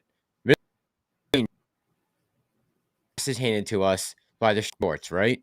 But other than that, nothing's changed. Me and Tony are still doing the same thing we were doing beforehand, trying to bring you guys. We see them as the numbers come in from the weekend box office, or whatever the suit is against Citadel this week, or whatever we're talking about. We're trying to do it as factually as we can without being a direct influence on what you guys do with your money. It's important that you guys own that and take responsibility for your brokerage accounts, and going forward to keep your eyes looking, focusing on making money, taking profits. And I'm still holding AMC with you guys, and Tony's bought back into AMC. And if it does take off and squeeze, we're going to be there with you guys when it does. And until then, we'll continue to provide you guys the best, most unbiased information we possibly can, without making it clickbait and without making it complete hopium, right? My coverage is still and always will be, because we're not in 2021 anymore. It's going to be a real take on the financial challenges that this company has, and how I view that for my investment and what I think is going to happen. Some of you aren't going to like that message, because I'm not going to stream 7 hours a day telling you buy and hold, let's all. No, I'm going to tell you what I see in the financials, what I'm worried about, and what I'm positive about.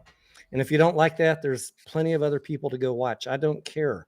You're probably blocked on my channel anyways. But I don't do the fucking clickbait shit. And you guys know I don't do clickbait, right? That was the whole reason why I tried to start my channel, was because I thought things were getting too clickbaity. Back early in May and April of 2021. I'm still here, and Tony's still here too. And, you know, we want to support you guys the best way we can.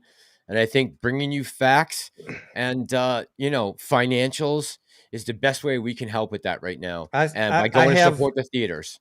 I have a lot of friends that are still stuck in this play, right? Me too. Despite all the coverage that we did over the last year, some people listened and were able to make most of their money back, and God bless them.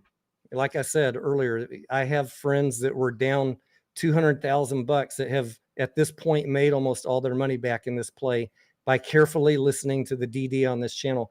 I have others that heard the same DD and decided, like Johnny, to not do anything. Everybody makes their own choice, but I'm still going to be here following the company and giving my thoughts for the people that are still down. What you do with that information is always up to you. And if you don't like my information, then keep on listening to the people that got you down to where you're at right now and see how that works out. That's all I'm going to say about it. I don't apologize for any of my coverage or any of my trading decisions. Yeah, and there's no reason for that, right? I mean, if you guys, you know, if you trust me, then you got to trust the persons that I'm collaborating with, that I'm bringing on to my channel. I wouldn't be doing that. That's not my style. I think most of you guys know that. So if I thought Tony was doing something, or he was changing his mind about things, or he was trying to change my mind or anyone else's, you know, I would just say no more collabs. That's all. It's very simple, right? I come out here and do my own. You know what you're not going to videos. hear me do? You're not going to hear me trash the CEO, trash the company, call for boycotts. Those are the people that don't like your company. I'm trying to provide you realistic information from someone who wants to see you succeed and the company succeed. So Hodla says, I'm holding. I don't care what you guys do. I don't invest money in AMC anymore, but I haven't sold a single share in 2+ years. Yeah, so Hodla. I mean, that's where we're at, right? So thanks for doing that. I appreciate you hanging with me. And fam and everyone else who's still holding. Look, guys, you know, I'm going to say it one last time before we go.